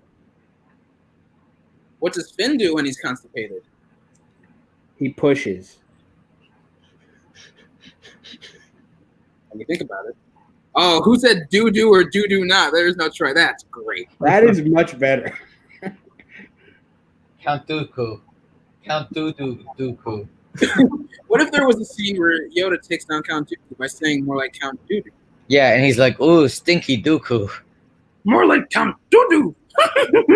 Oh, Demi. That's a good impression. Thank you so much. Zach, next one. Oh, Okay, this one is a little complicated. It's called Luke's Chopsticks Riddle. God. What did Obi-Wan tell Luke when he couldn't use his chopsticks? Use the forks, Luke? Use the fork. Forks. Oh, So that one imagines a scenario where Luke and Obi-Wan are eating together. yeah, that and one struggling. one needs to be like, okay, all right. So the war has ended. It's been years since the end of the war. Civilization has returned to a form that we recognize it. Luke and Obi-Wan have now passed on to being Force ghosts. They are in our world and have lived Yes. on. They wish to see our common day aesthetics. They come to Earth and they visit a restaurant. However, they come to find they cannot use the chopsticks that have been provided. So what does Obi-Wan say to Lucas? He says use the fork. But then Obi-Wan has somehow already learned what a fork is. He's come before Luke. He's been to this restaurant. He's showing Luke the restaurant. So he's actually had this experience. And that's actually a controversy between them because they've been excited, being like, I can't wait to go see this for the first time. And Obi-Wan's like, yes. He's like, ooh, yeah, sorry. And they open the door and they're like, hey, welcome back, Obi-Wan. And Luke's just like, oh, welcome back. And Obi-Wan's like, they must have me confused with let's just get a seat over here. George, can we get that in the film? Sorry, what? George, how are you? That in the film? They're in the little room and he's looking at the hologram. No, not what's happening in the movie. How are you doing, George? Not great. Not great. We pretty much just have a movie left. George, does that room that I know. does that room that you're in at Skywalker Ranch have a bed? Yeah, I keep looking at it. Here's my question. How much money would you guys have to raise to also watch all of the films that have to exist in the universe of this movie because of the references they make? Ooh. Such as? Like, I don't know anyone off the top of my head, but if there's something that someone could find where it's like, well, this doesn't make sense because this sort of phrase came from this movie, then go on to have to watch that movie because Right. it has to exist in this universe. Huh. Oh, like you have to watch Wayne's World because Jar Jar says "Excuse me." Exactly. If someone was like, Houston, we have a problem, it'd be, okay, we got to find the movie that's from, and we got to watch that. Remember that scene where Jar Jar asked people for the Grey Poupon? Oh, yeah. Although that was just, I think the commercial was a reference to that. So Baking powder? yeah. Excuse me. When Chewie says we'll always have Alderaan. Mm. Yeah. Yeah. It's weird that that's the one line he says. Yeah. I thought it made sense to me at the time. Sure. There's that scene where Boss Nass says, this really is a Big Mama's house too. Demi, how are your movie wraps coming? Oh, they're bad. Okay. No, Great. and it's like the weight of thinking, all right, 24 of these has like bogged me down, but I'm still like making my way on them while also having to do other things. Now, here's a question just about your artistic process. I'm curious, okay? Are you someone where you're going, I need to finish one before I move on to the next one? Or are you noodling with many of them at the same time? Noodling with many at the same time, although I kind of have to limit it to like 3 at a time or else I'll just go crazy. So you'll noodle a batch. Yeah, I'm like working on the music for. I finished the lyrics and well, not really. I'm making large progress on the lyrics for one, and have started working heavily on the music for that one. I am like halfway through the music for another one, and working on the lyrics for that, and then I have like ideas of what the music and lyrics will be for another one, and then it's like just different notepad sections being like, all right, this is what this song is. This is what this song is. This is what this song is. 2 songs of which are coming from people in this fucking room. Well, I think one and then a friend of another one. Yeah. Oh, right. Yeah. Is Griffin not in the chat? I thought he was. Oh, he might be in the chat. I don't know. He might be watching the stream. You don't know Griffin. He's friends with David Sims, who was here earlier, Watto. Never heard of him. I love that guy. Okay. Griffin McElroy, he was on the chat earlier. That guy? Yeah. That's true. You know.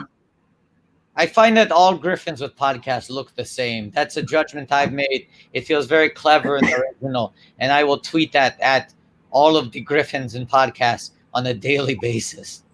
I have a few draft tweets that say that, but I haven't fired them off yet. Zach, can you read some of your drafts to us? Because You want me to read some tweet drafts I got? you're Zach, give us some drafts, to no end. Hey, Zach, I just opened up my calendar and it looks like it's draft day, baby. Okay. Hey, Costner's here. Yeah, I know a guy who was in that. Really? All right. Cool. You know, My first draft tweet that I have saved says, and it's not like I stopped writing this. This is the full tweet. It'll go out eventually. It says, I still have access to YouTube. good.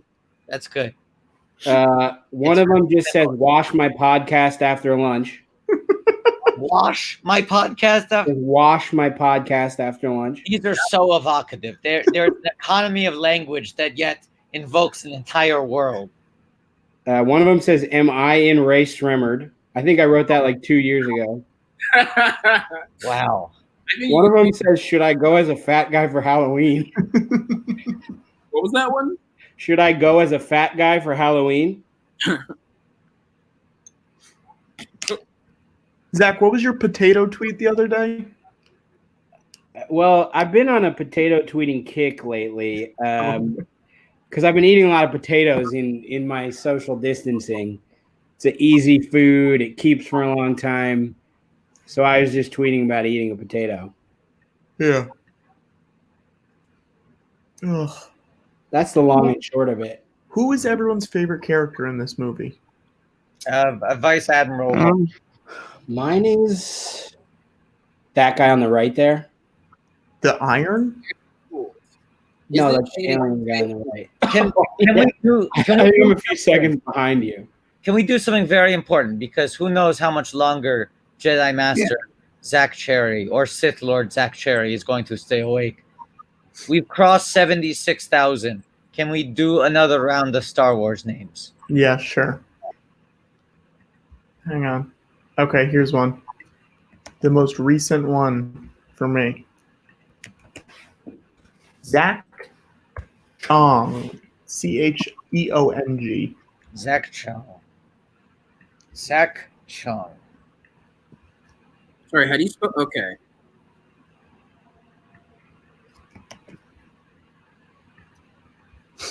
Okay, first of all, I want to.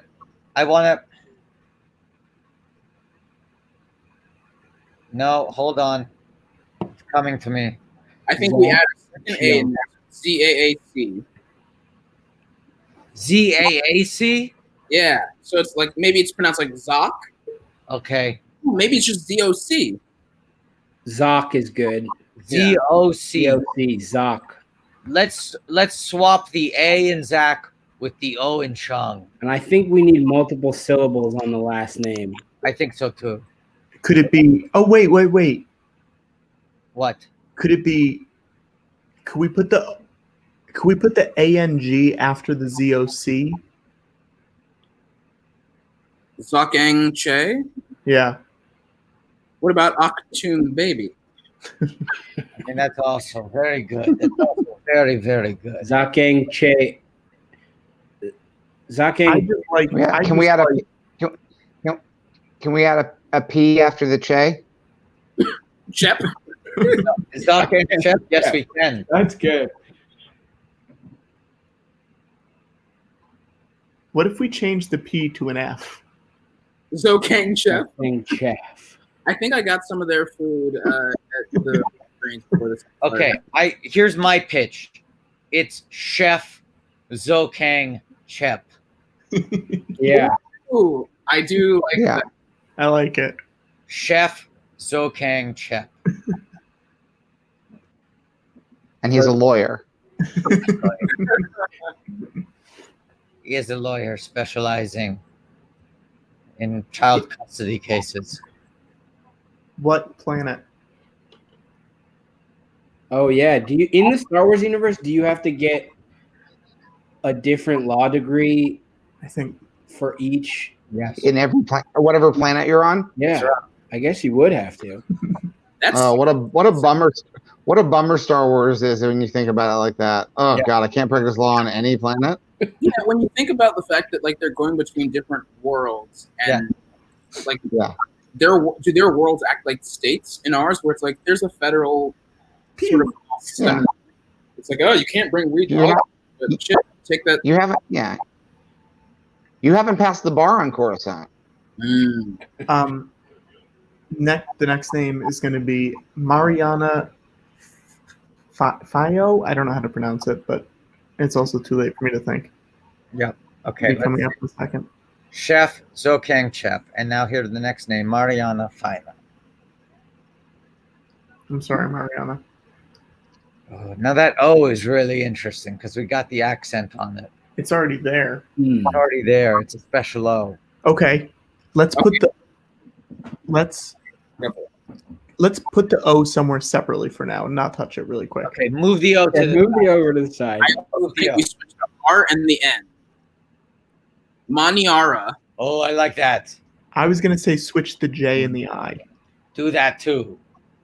Maniara Feji. Okay, Maniara Ofeji.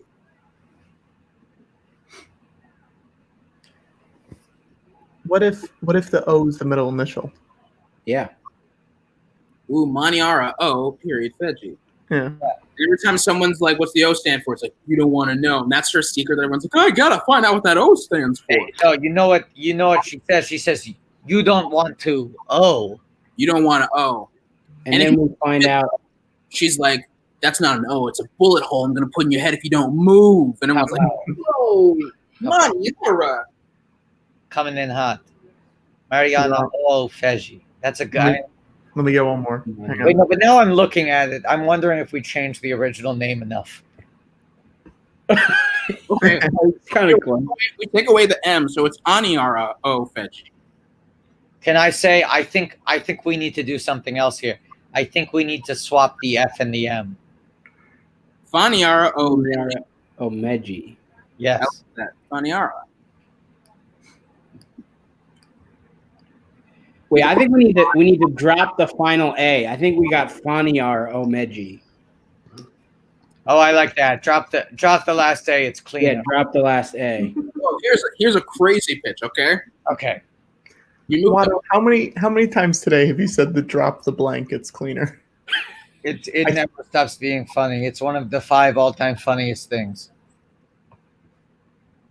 I think we move the O to the beginning, so it's O dot Faniar Meji, and everyone's like, "What's the O stand for?"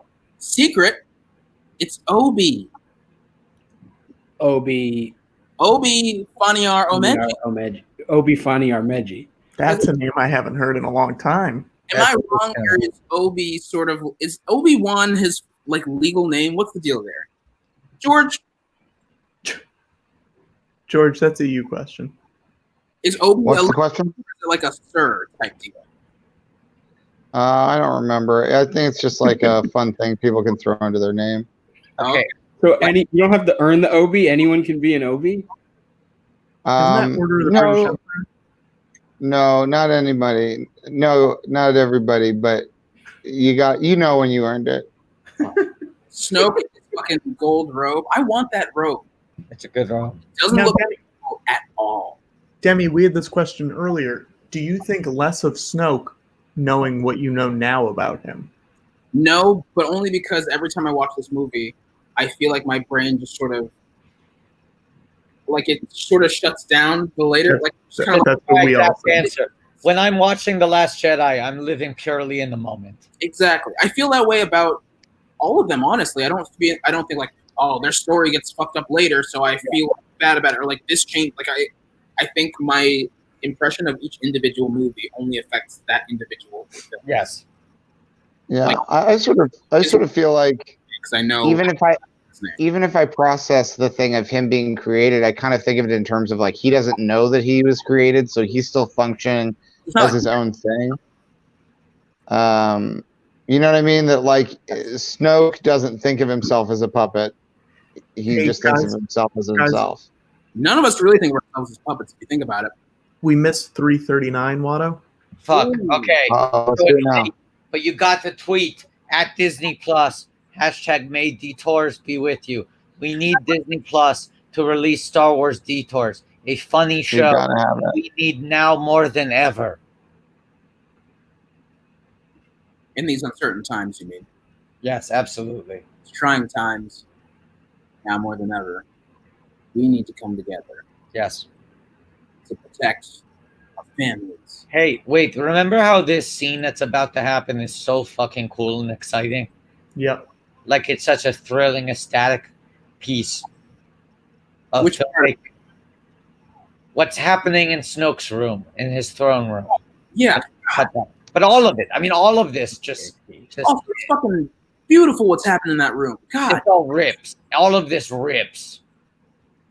I remember being in the theater and just being like, oh, that's a fucking sequence. Yep. That also, you know how like Disney Plus has that show, like Forky Asks a Question? A great show. One of the best shows.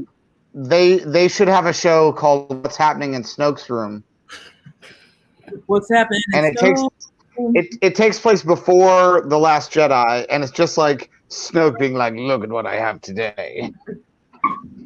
Today I'm going to teach you about friendship. Running down the itinerary.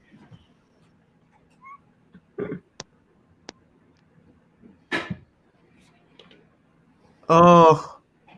Here we go. The hold-on maneuver, baby. Watto, look. Look at that. Look at that. It's a little. Where's my kushwu? Look at it. It's my little kushwu, but it's me. Oh wow. Watto Kushball. Watto Kushball. But look at that one. That has all the details. It's got my rosé hard cider and the miles on my face from being awake for nearly 30 hours. Watto Kushball sounds like a Star Wars name. That is not just Watto's name. That's true. George, look at this drawing of you, George. Look at this. Is this a drawing? Let's see. I saw it before. Yeah. That's from a couple hours ago, George. Is this a drawing of George in the Thriller video? Well, George is wearing a Thriller jacket. Yeah. I have. This is the good, well caught, because this is the Beat It coat, not the Thriller jacket. They're very different. That's very funny though, because it is close to midnight.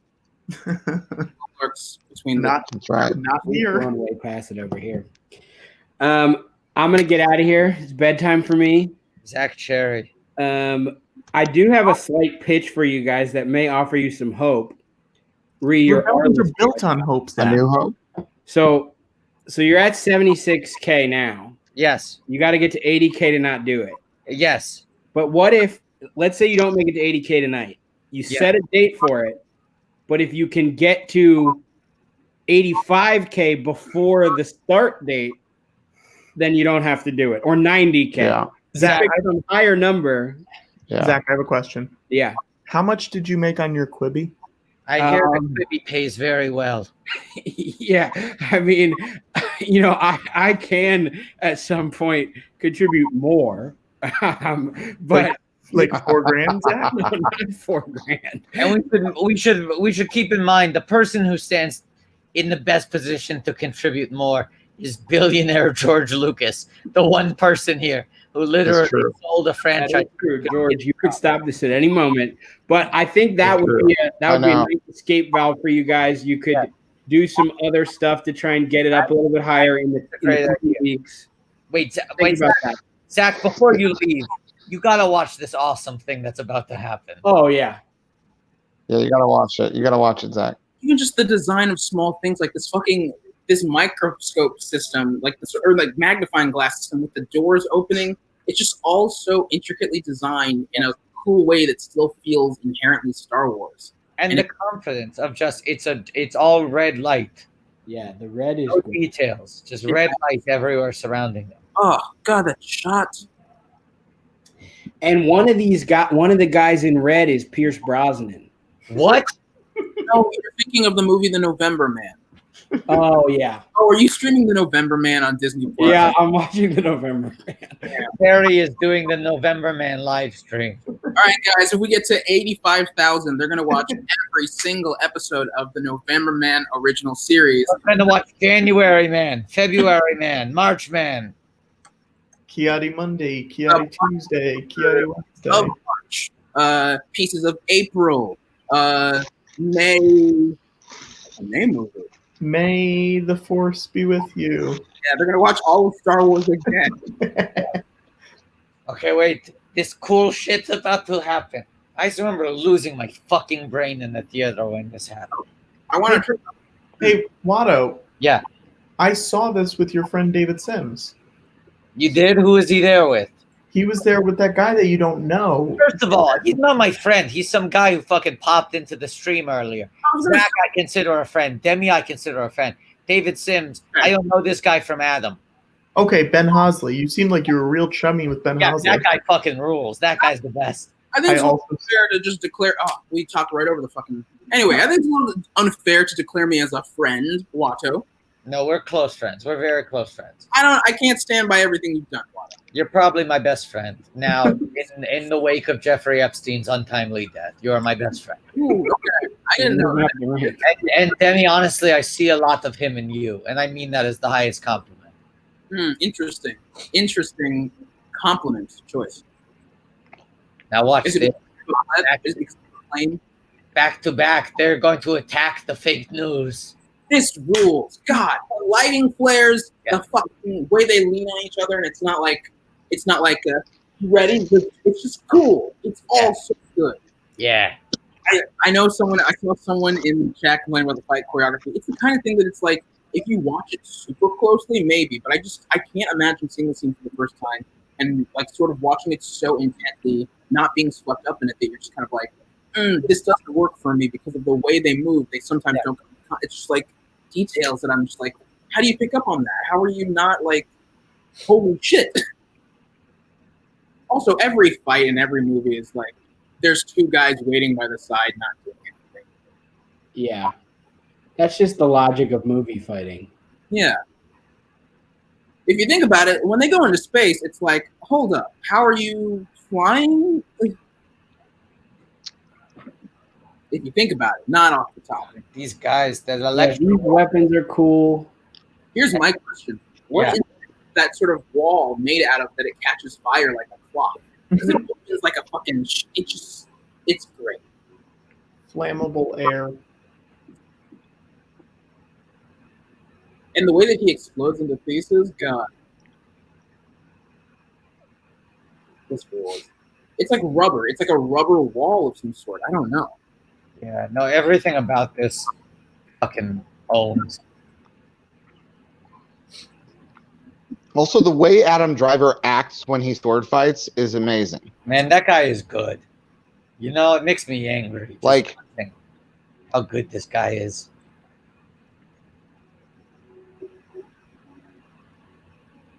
Is that one of the only full decapitations in Star Wars? Count Dooku. Yeah, Dooku gets decapitated. It's pretty insane. It's like Django. In a way, you could say that Star Wars lost its own head of creator when it sold to Disney. Yeah. But then got a bunch of other ones, so it's not the same. Other decapitation. Yeah. That's so cool. Oh my god. I felt like I didn't grow up with Star Wars, so watching this in the theater feels like this was my come to Star Wars moment. So I got to feel like a kid, just like, wow! Wow. That is great. The framing is gorgeous. God. Just watching it all crumble behind him.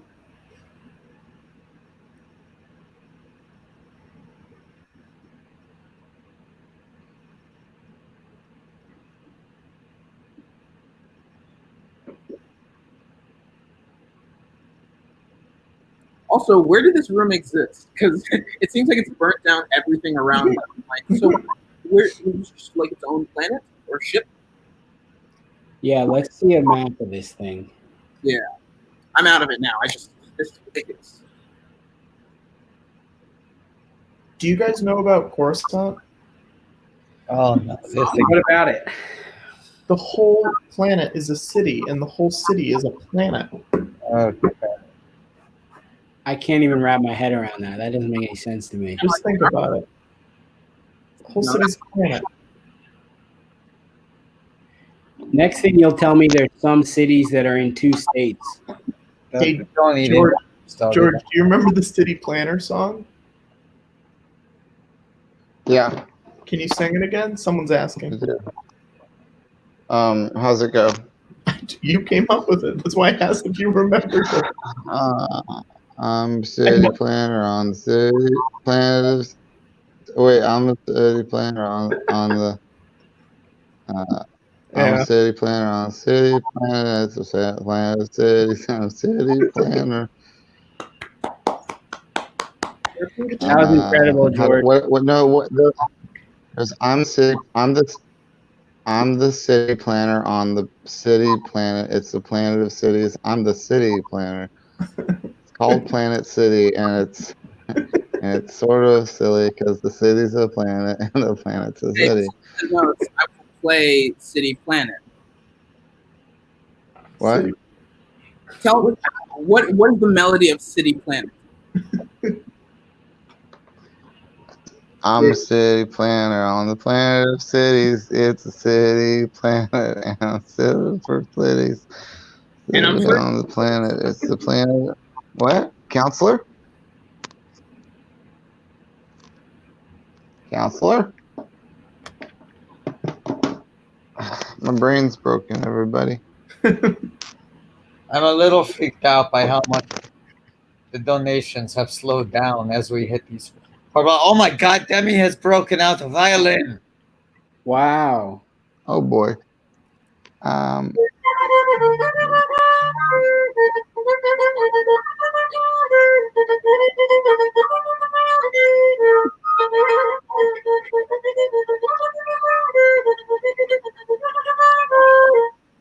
the city planner. Oh, George, accompaniment. Yeah, and then the rest. I'm a city planner on the planet of cities. It's a city of planets, and it's called Planet City.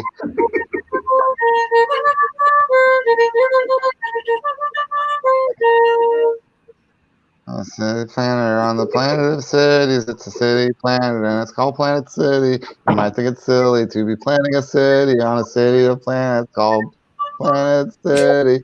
I'm a city planner on the planet of cities. It's a city of planets, and it's called Planet City. You might think it's silly to be planning a city on a planet of cities called City. Hell yeah! The hold-on maneuver.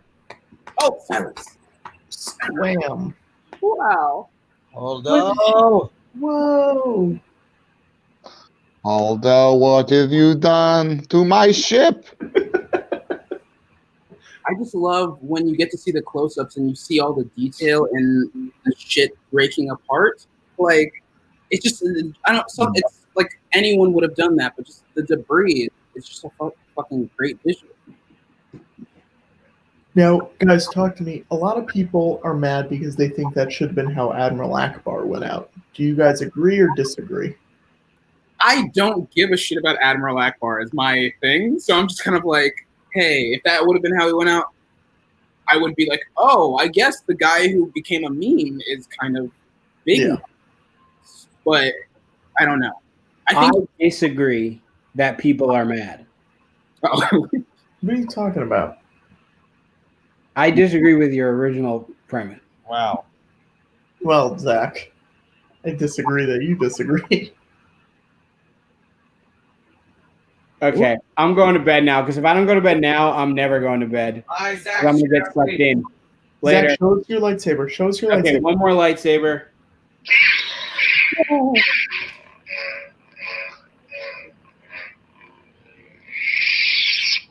Good night, everyone. Get them to 80,000. Do it. We can do it. 39,950. Let's do this. Good night.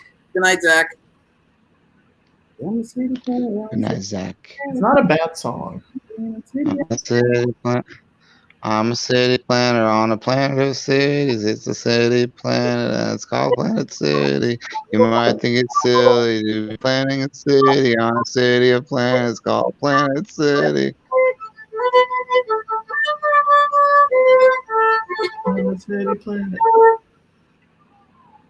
But then there was a whole I'm a city planner on a planet. What? What'd you say to me? Keep going, keep going. I'm a city planner on the planet of cities. It's a city planet, and it's called Planet City. You might think it's silly to be planning a city on a city of planets called Planet City. There was a whole thing about the guy was sitting on the planet, so he was the planet city. City? Like he was sitting on the planet. Oh. Yeah, I sit on the planet, so It's a city. I sit on the planet. I'm the planet city of planets, and it's fine, kind of nifty because the planet's a city, but the city's a planet, and the planet's a city made of cities of planets. I'm the city planner. I'm the city planets.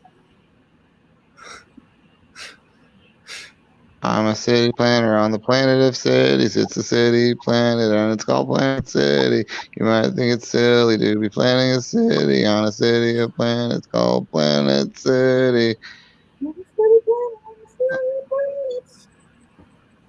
That's a great song. On Spotify. Is that not on Spotify? Oh, it should be. No, it's not. It only exists on this stream, Oh, okay. on this Twitch stream. So far. Where'd Watto go? I don't know. Where's Watto? Where's Watto? Oh, I'd buy that book. Someone has to have made that, right? Where's Watto? Called Where's Watto? Oh, that's such a great book to do. Where's Watto? Where's Watto? Everyone wants to know where's Watto. Get this stream to 79,950. Our friend Griffin, who is not here, is just texting me that he is going to hand draw a Where's Watto book. I believe that is true. Yeah. I've never heard of this guy, but I believe that is true. Well, it's weird that you would chime in at all, but he texted me. We're close friends, and he said, "I will draw that. Tell them all." I just saying in my heart, I believe it. It sounds real. Yeah. Watto, it also at this point feels like you're being willfully obtuse because Griffin's come up so many times in this stream, and it's like you're just not paying attention. Yeah, I've never heard of this. Dave Sims brought him up a bunch of times. The shot where Leia has the crystal fox. This entire scene. Crystal. The shot where Leia has her mouth covered by that reminds me of the shot in Portrait of a Lady on Fire where we see her with her mouth like that, and it's just such a cool look. Or just like someone gazing into the. I'm just like that's like a new cowboy type shit. I don't know. I love that. Guys, I don't know what's so at good. play here. I don't know what the X factors are, but this sip of seltzer I just took is the best tasting thing I've ever had in my life. Interesting. I think my senses are just so dulled at this point that a seltzer with a little hint of lime is transcendent. Damn. Perfecto. Oh, just Guys, we have not had a donation in 20 minutes. Yeah, this is really a worrisome development. What's our number right now? Well, Right now, I guess everybody either went to bed or they don't like the Planet City song. it's 76. I mean, we still have 453 viewers. It's 76,210 right now. Okay. We get to 76,300. I will try to play a Star Wars song on the violin.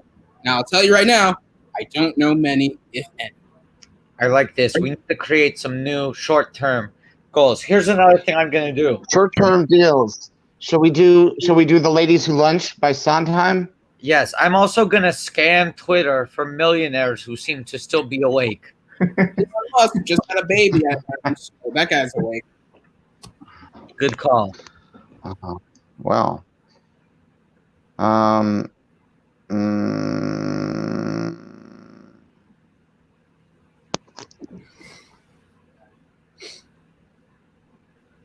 Crystal foxes are cool. What's something?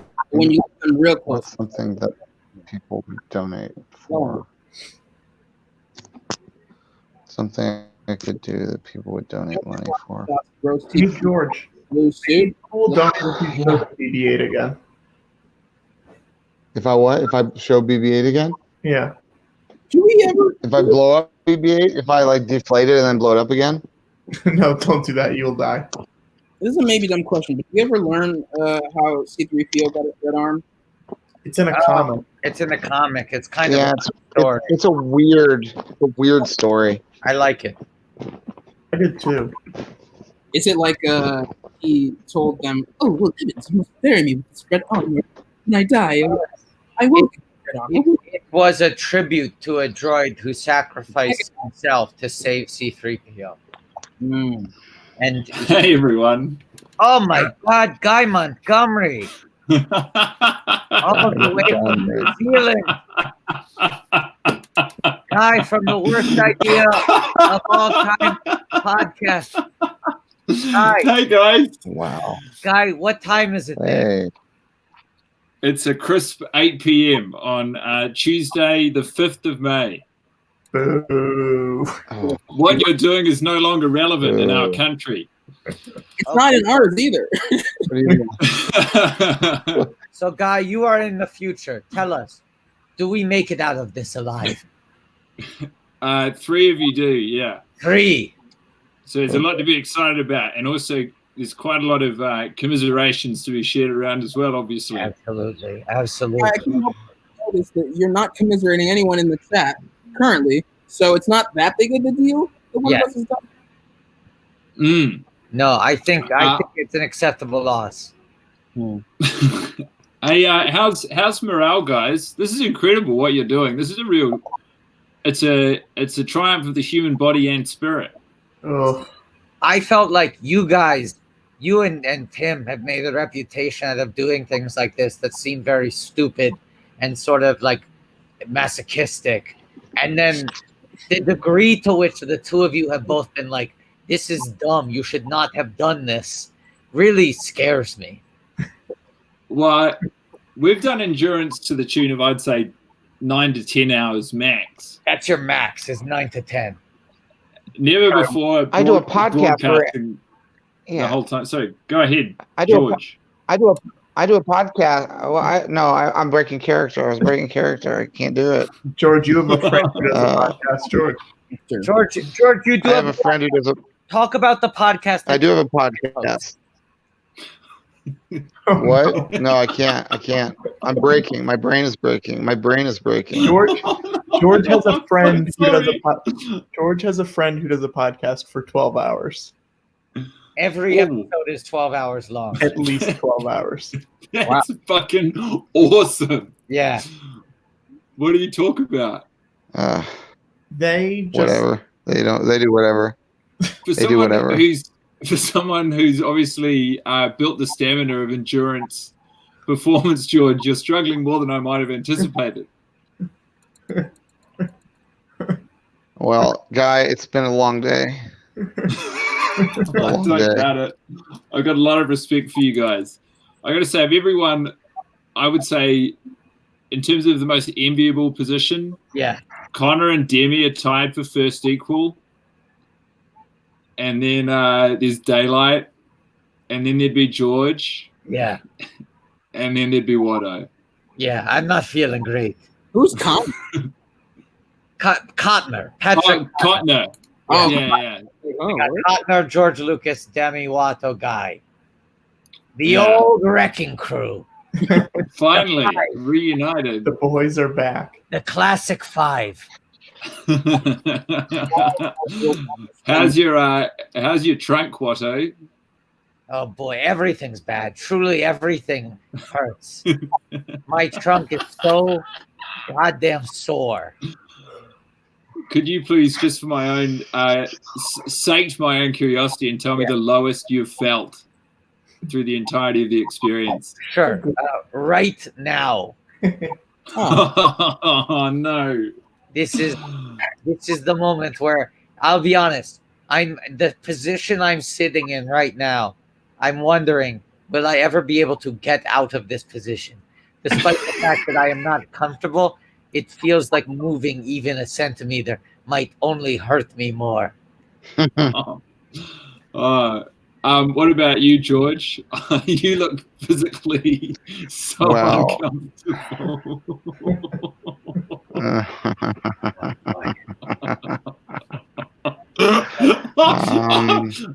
I would have thought I would be like uniquely positioned to be able to empathize, but even I cannot empathize. I can only sympathize with what you're doing. Right I know, now. that's why we reached out. Beyond the pale. These guys get it, and you guys are like, "What the fuck are you doing?"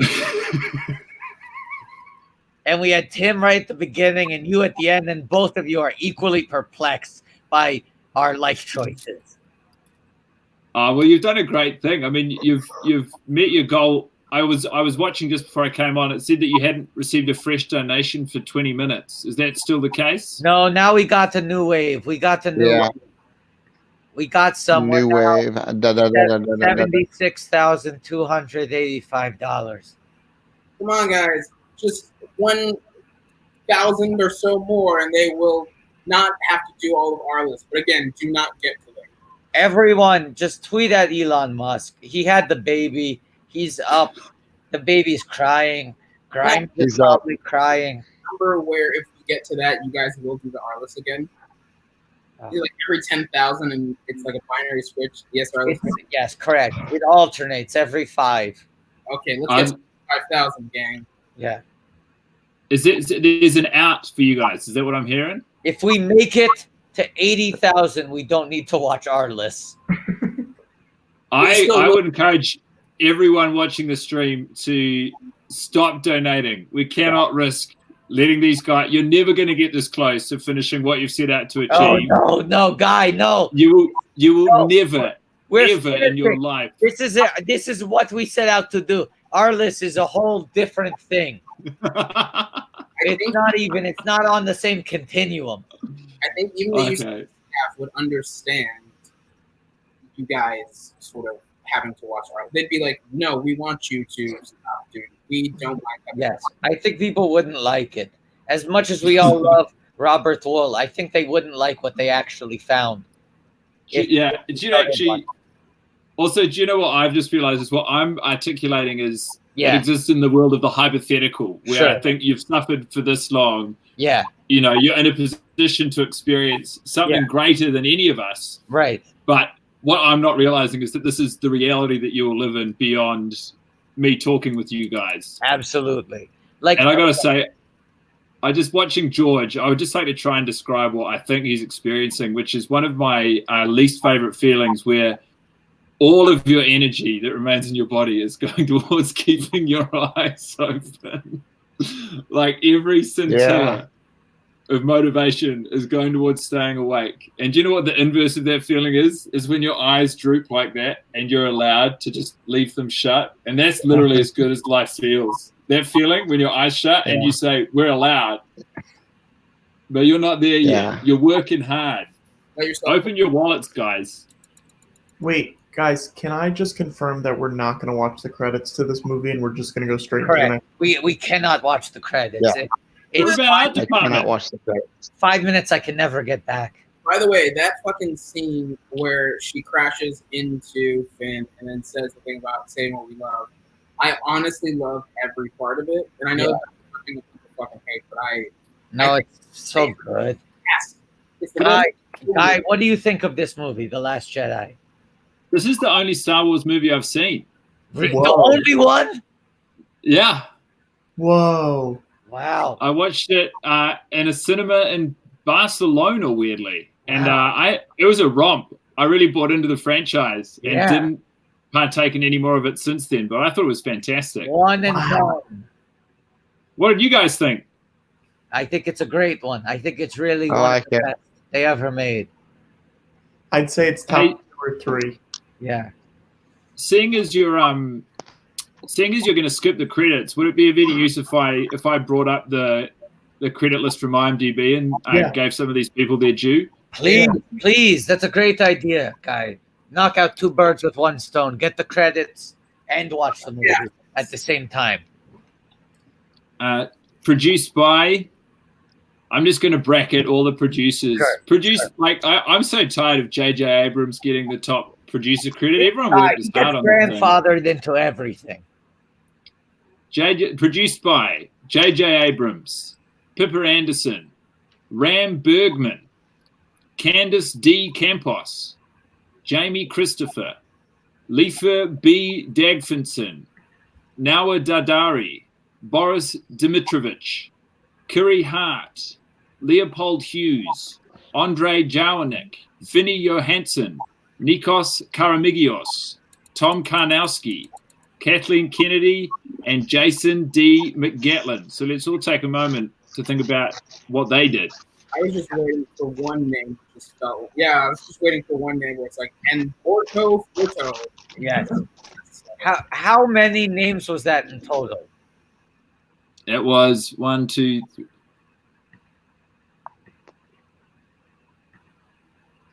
16 names. 16 producers. Yeah. Unbelievable. They worked their tail off. Okay. Who knows who the music's by? Would any of you like to accredit them, or shall I do that as well? Johnny Williams. Johnny Dubs. Don Williams. Yeah. Dubs. Jay Diggity. I heard Congratulations. And do we appreciate the work he did? Oh God, a saint. The man is a saint. Hey guys, this scene is really good. every scene, every shot is a wall. You know, This movie's really good. This movie rips. Yes. Mark Hamill looks like MJ there with his eyes, eh? The way Mark Hamill's eyes just like pop in so many scenes of this movie, fucking both make him look like wise and just like Yeah. at a time. Also, this scene, I truly was just like, oh my god, that's so much. It just looks like he explodes in a cloud of like Russian blood, and it's like, Man, that the red rock salt is so cool. that's a great. And just even him screaming, like, No, no, no. oh, it's cool. No, no, no. No. Well, if you want to talk about the Red Rock Salt, we should really be talking cinematography. And in doing so, we should credit the great Steve Yedlin. Steve! It's all of Ryan Johnson's film. It's all there. It's all in focus. Nap No, trick. no, no.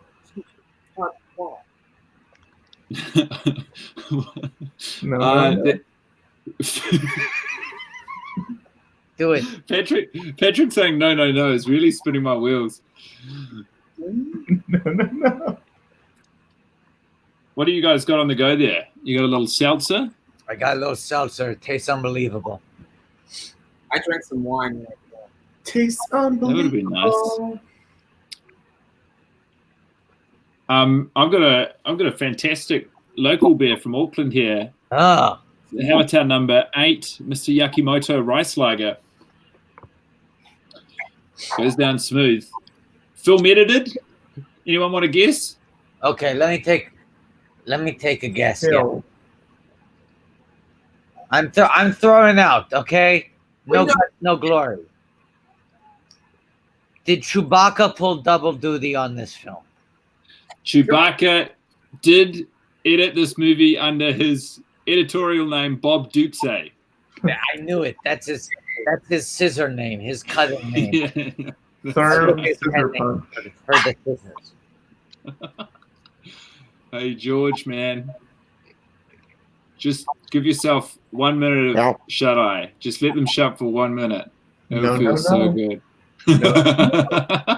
Can't do it. Can't do it. I can't do it. I can't do it. Like, I tell you what, it'll be worth it. The experience, the sleep you'll have at the end of this will be the feeling that when you think you've lost your keys and you look for your keys and you think, oh, my life sucks, I've lost my keys. And then when you find the keys, you think, do you know what? It was almost worth losing my keys for how good it feels to be reunited. Guy, it's That's the funny you level of mention sleep. that. It's funny you mention that because one of the things that happened at the beginning of this live stream almost 28 hours ago is I left my phone somewhere in my apartment and I have not been able to find it this entire time. It is dead. Many people have called it during this stream. It goes straight to voicemail. I have no idea where the fuck my phone is. It is within my apartment. No idea. Just a little confused here. Do you have phones? They have cell phones. Way out of this mind. How the hell did he get Say that again? They have cell phones in your world, Watto? Yes. No, I live on the Upper East Side. Okay. That's where I was confused. No, Nice. I left Tatooine a long time ago. Watto's doing good. I'm doing all right. It's rent controlled. I sort of lucked into it. It was a deal with an aunt who's spending more time in Florida, my great aunt, but then it's like she doesn't want to give up the place. So I lucked into a thing. It was a rebound after my last divorce. I'd love to hear more about the great aunt in Florida. She sounds like a real dame. No, What's her name, Watto? What's her name? Yeah. Glorious. Glorious. Watto and Glorious. Okay. Glorious. Glorious Silverbergs. I think if I've learned anything about myself over the last 30 hours, it's that I like asking questions to you guys to see what you're gonna answer me with. I'm an open book, baby. Ask me anything. I'll tell you anything you want to know about Glorious Silverbergs, my great aunt in Florida, whose rent-controlled apartment on the Upper East Side I inherited when I got out of my last divorce. I thought Glorious was the name of your ex-wife. No. What's the name of your ex-wife? Oh, my ex-wife's name was Amy Smart. Amy Smart. Any relation? To the woman from Road Trip? Yes. Yes, I was married to the woman from Road Trip. Got it. Okay, same woman. How did you feel about Crank 2, High Voltage? I loved it. Why do you think I married her? Okay, so you married her from Crank 2, High Voltage, but you referred to her as the woman from Road Trip, film that came out before that. Adjusted for inflation, that's her biggest hit. So I just think it's the easiest one to lead with. But I went to go see Crank 2, High Voltage with George, and I swear to God, when the lights came up, I said, George, that's the woman I'm going to marry. How did you go about meeting Amy Smart on the tail end of seeing Crank 2 High Voltage in cinemas? Great question. So this is the mid to late 2000s. It's 2009. Right. So it's after Revenge of the Sith, when George has said, I'm done with Star Wars. I'm never making another one. And we called up Amy Smart, and we were like, we're making a new one. It's Star Wars Episode 7, and it's called A Smart Feeling. And we wrote the script where she would read it and go like, this is the role I've been waiting for the entire time. And then we did a like extensive audition process. We brought in everyone. I mean, every top talent of that age group came in and read, and nothing untoward happened. Nothing untoward. No one here was suggesting that it did, man. Why are you being so defensive about whether or not anything untoward happened? Because nothing untoward happened. The operating assumption here was that everything that happened was toward, and now you're kind of casting doubt on that. It was a very toward casting process. Guys, let's say this, and I will not be the last Jedi. Oh, no, he's just doing line readings. I will not be the last It was very much Jedi. just for the manufactured series of meet cutes. These robots look ridiculous. And then I said to her one day, I said, Amy, falling in love with you was smart thinking. Is she like that? On my part. And that's when she got down on one knee and popped the question. She popped it. Oh. Watto never makes the move. Interesting. And that, so you've been through 2 marriages at least, because, okay, and you like. This is my 3rd marriage, Amy Smart. Okay, so the 3rd marriage, and despite how the 2 previous attempts worked out, you still badly never make the move. What can I say? I'm a romantic at heart. I always believe it's going to work out this time. In the same way that I thought we would hit 80,000 on this live stream and not have to watch fucking Arliss. I knew that was going to happen. Watto, someone did check the math, and they said without commercials or credits, it's only 31 hours. Well, you got commercials and credits. What the fuck? Why would you not do that? It's Arliss. Well, no, the point is on HBO Go, it won't have commercials. So we could get it done. No, but this isn't, we're not going to do this. We can't do this. We can't do this. So you're going to raise $4,000 in 2 hours to not do this. Hey, Watto, here's the question. Watto, here's the question. What? What if I put in $4,000 and then I just have Paris give it back to me? I think that. I mean, you just confessed on a live stream. Yes.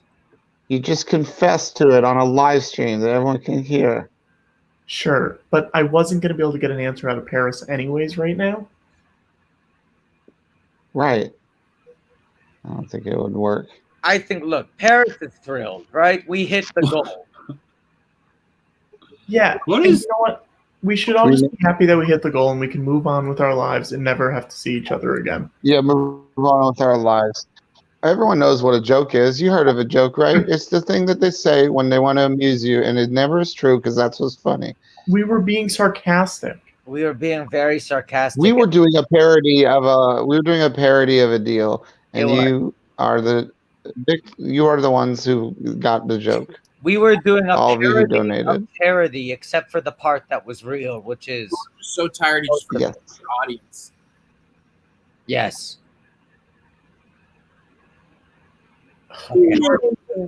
George, you're so rich. Can you just finish this? Oh, damn my foolish pride. I forgot about his notorious foolish pride. God, So cool. God damn my foolish pride. God damn it. Casting by Nina Gold and Mary Vernieu. Oh, job. they did a good job. Really The good. Casting Nina Gold. 90% of the Good movie. job, casting. Every Yeah. few minutes in this movie, when I saw it, actually, my friend was like, "Oh, what a cast!" Guys, I cried Absolutely. multiple times at this part when I saw it in theaters. Now, Patrick, I heard a rumor that when you saw this in theaters, also in the theater with you, was legendary Scottish actor, stage and screen Brian Cox. Is that true? I can confirm. Oh, what do you think? It was a midnight screening. It was a midnight screening, and Cox was there with several younger women. Yeah. And many people asked you generously, they must have been relatives, daughters, and you said it didn't feel like that. I don't remember that specifically, but if you say that's true, Watto, I believe it. Well, you know he rolls with his entourage. Yes, he does. Cox, imagine who Cox's turtle is.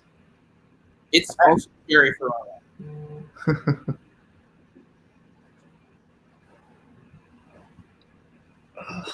Cox rolls with like fucking. Wait, Brian Cox is Logan. Right? He's Logan, yes. I was gonna say he rolls with the guy who plays Logan Roy, Brendan Gleeson, all those guys. And you're like, oh, it's the same person.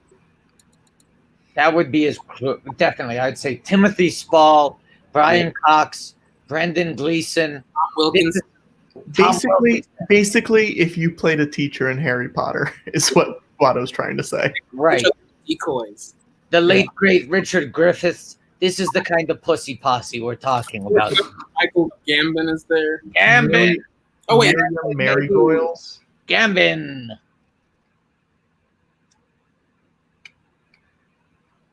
I'm Poe. Right. I know. marriage centers were they? George, Show me the Vanity Fair picture at the end of this movie. George, do you know that we only have one movie left to watch? It's a good one, George. You'll I like know. it. It's a good one. Everyone I likes can't wait. Everyone likes this one, George. Everybody likes the Skywalker. Do do do do do do. Look, you get to watch the Bob. Do, do, do, do, do, do. Are we ready for the movie? Anything like those people. How do we build a rebellion from this? Rebellions are built on hope. We have everything we need. Who I never met because she died trying to get plans to me once told me that rebellions are built on hope. Yes. Oh, what a picture. How do we build a rebellion from this? Okay, we're gonna just go straight into it. Okay, ready? Here we go. What we Ready? gotta watch these? Credits. No, we gotta watch these kids. We gotta watch Broom Boy. Oh, right. But Guy, thank you so much for reading the credits. You saved us a lot of time, very comprehensively. Thank you for the credits. Thank you for the credits. The guy There's no worries, guys. who's in the Brian Cox decoy squad. Yes,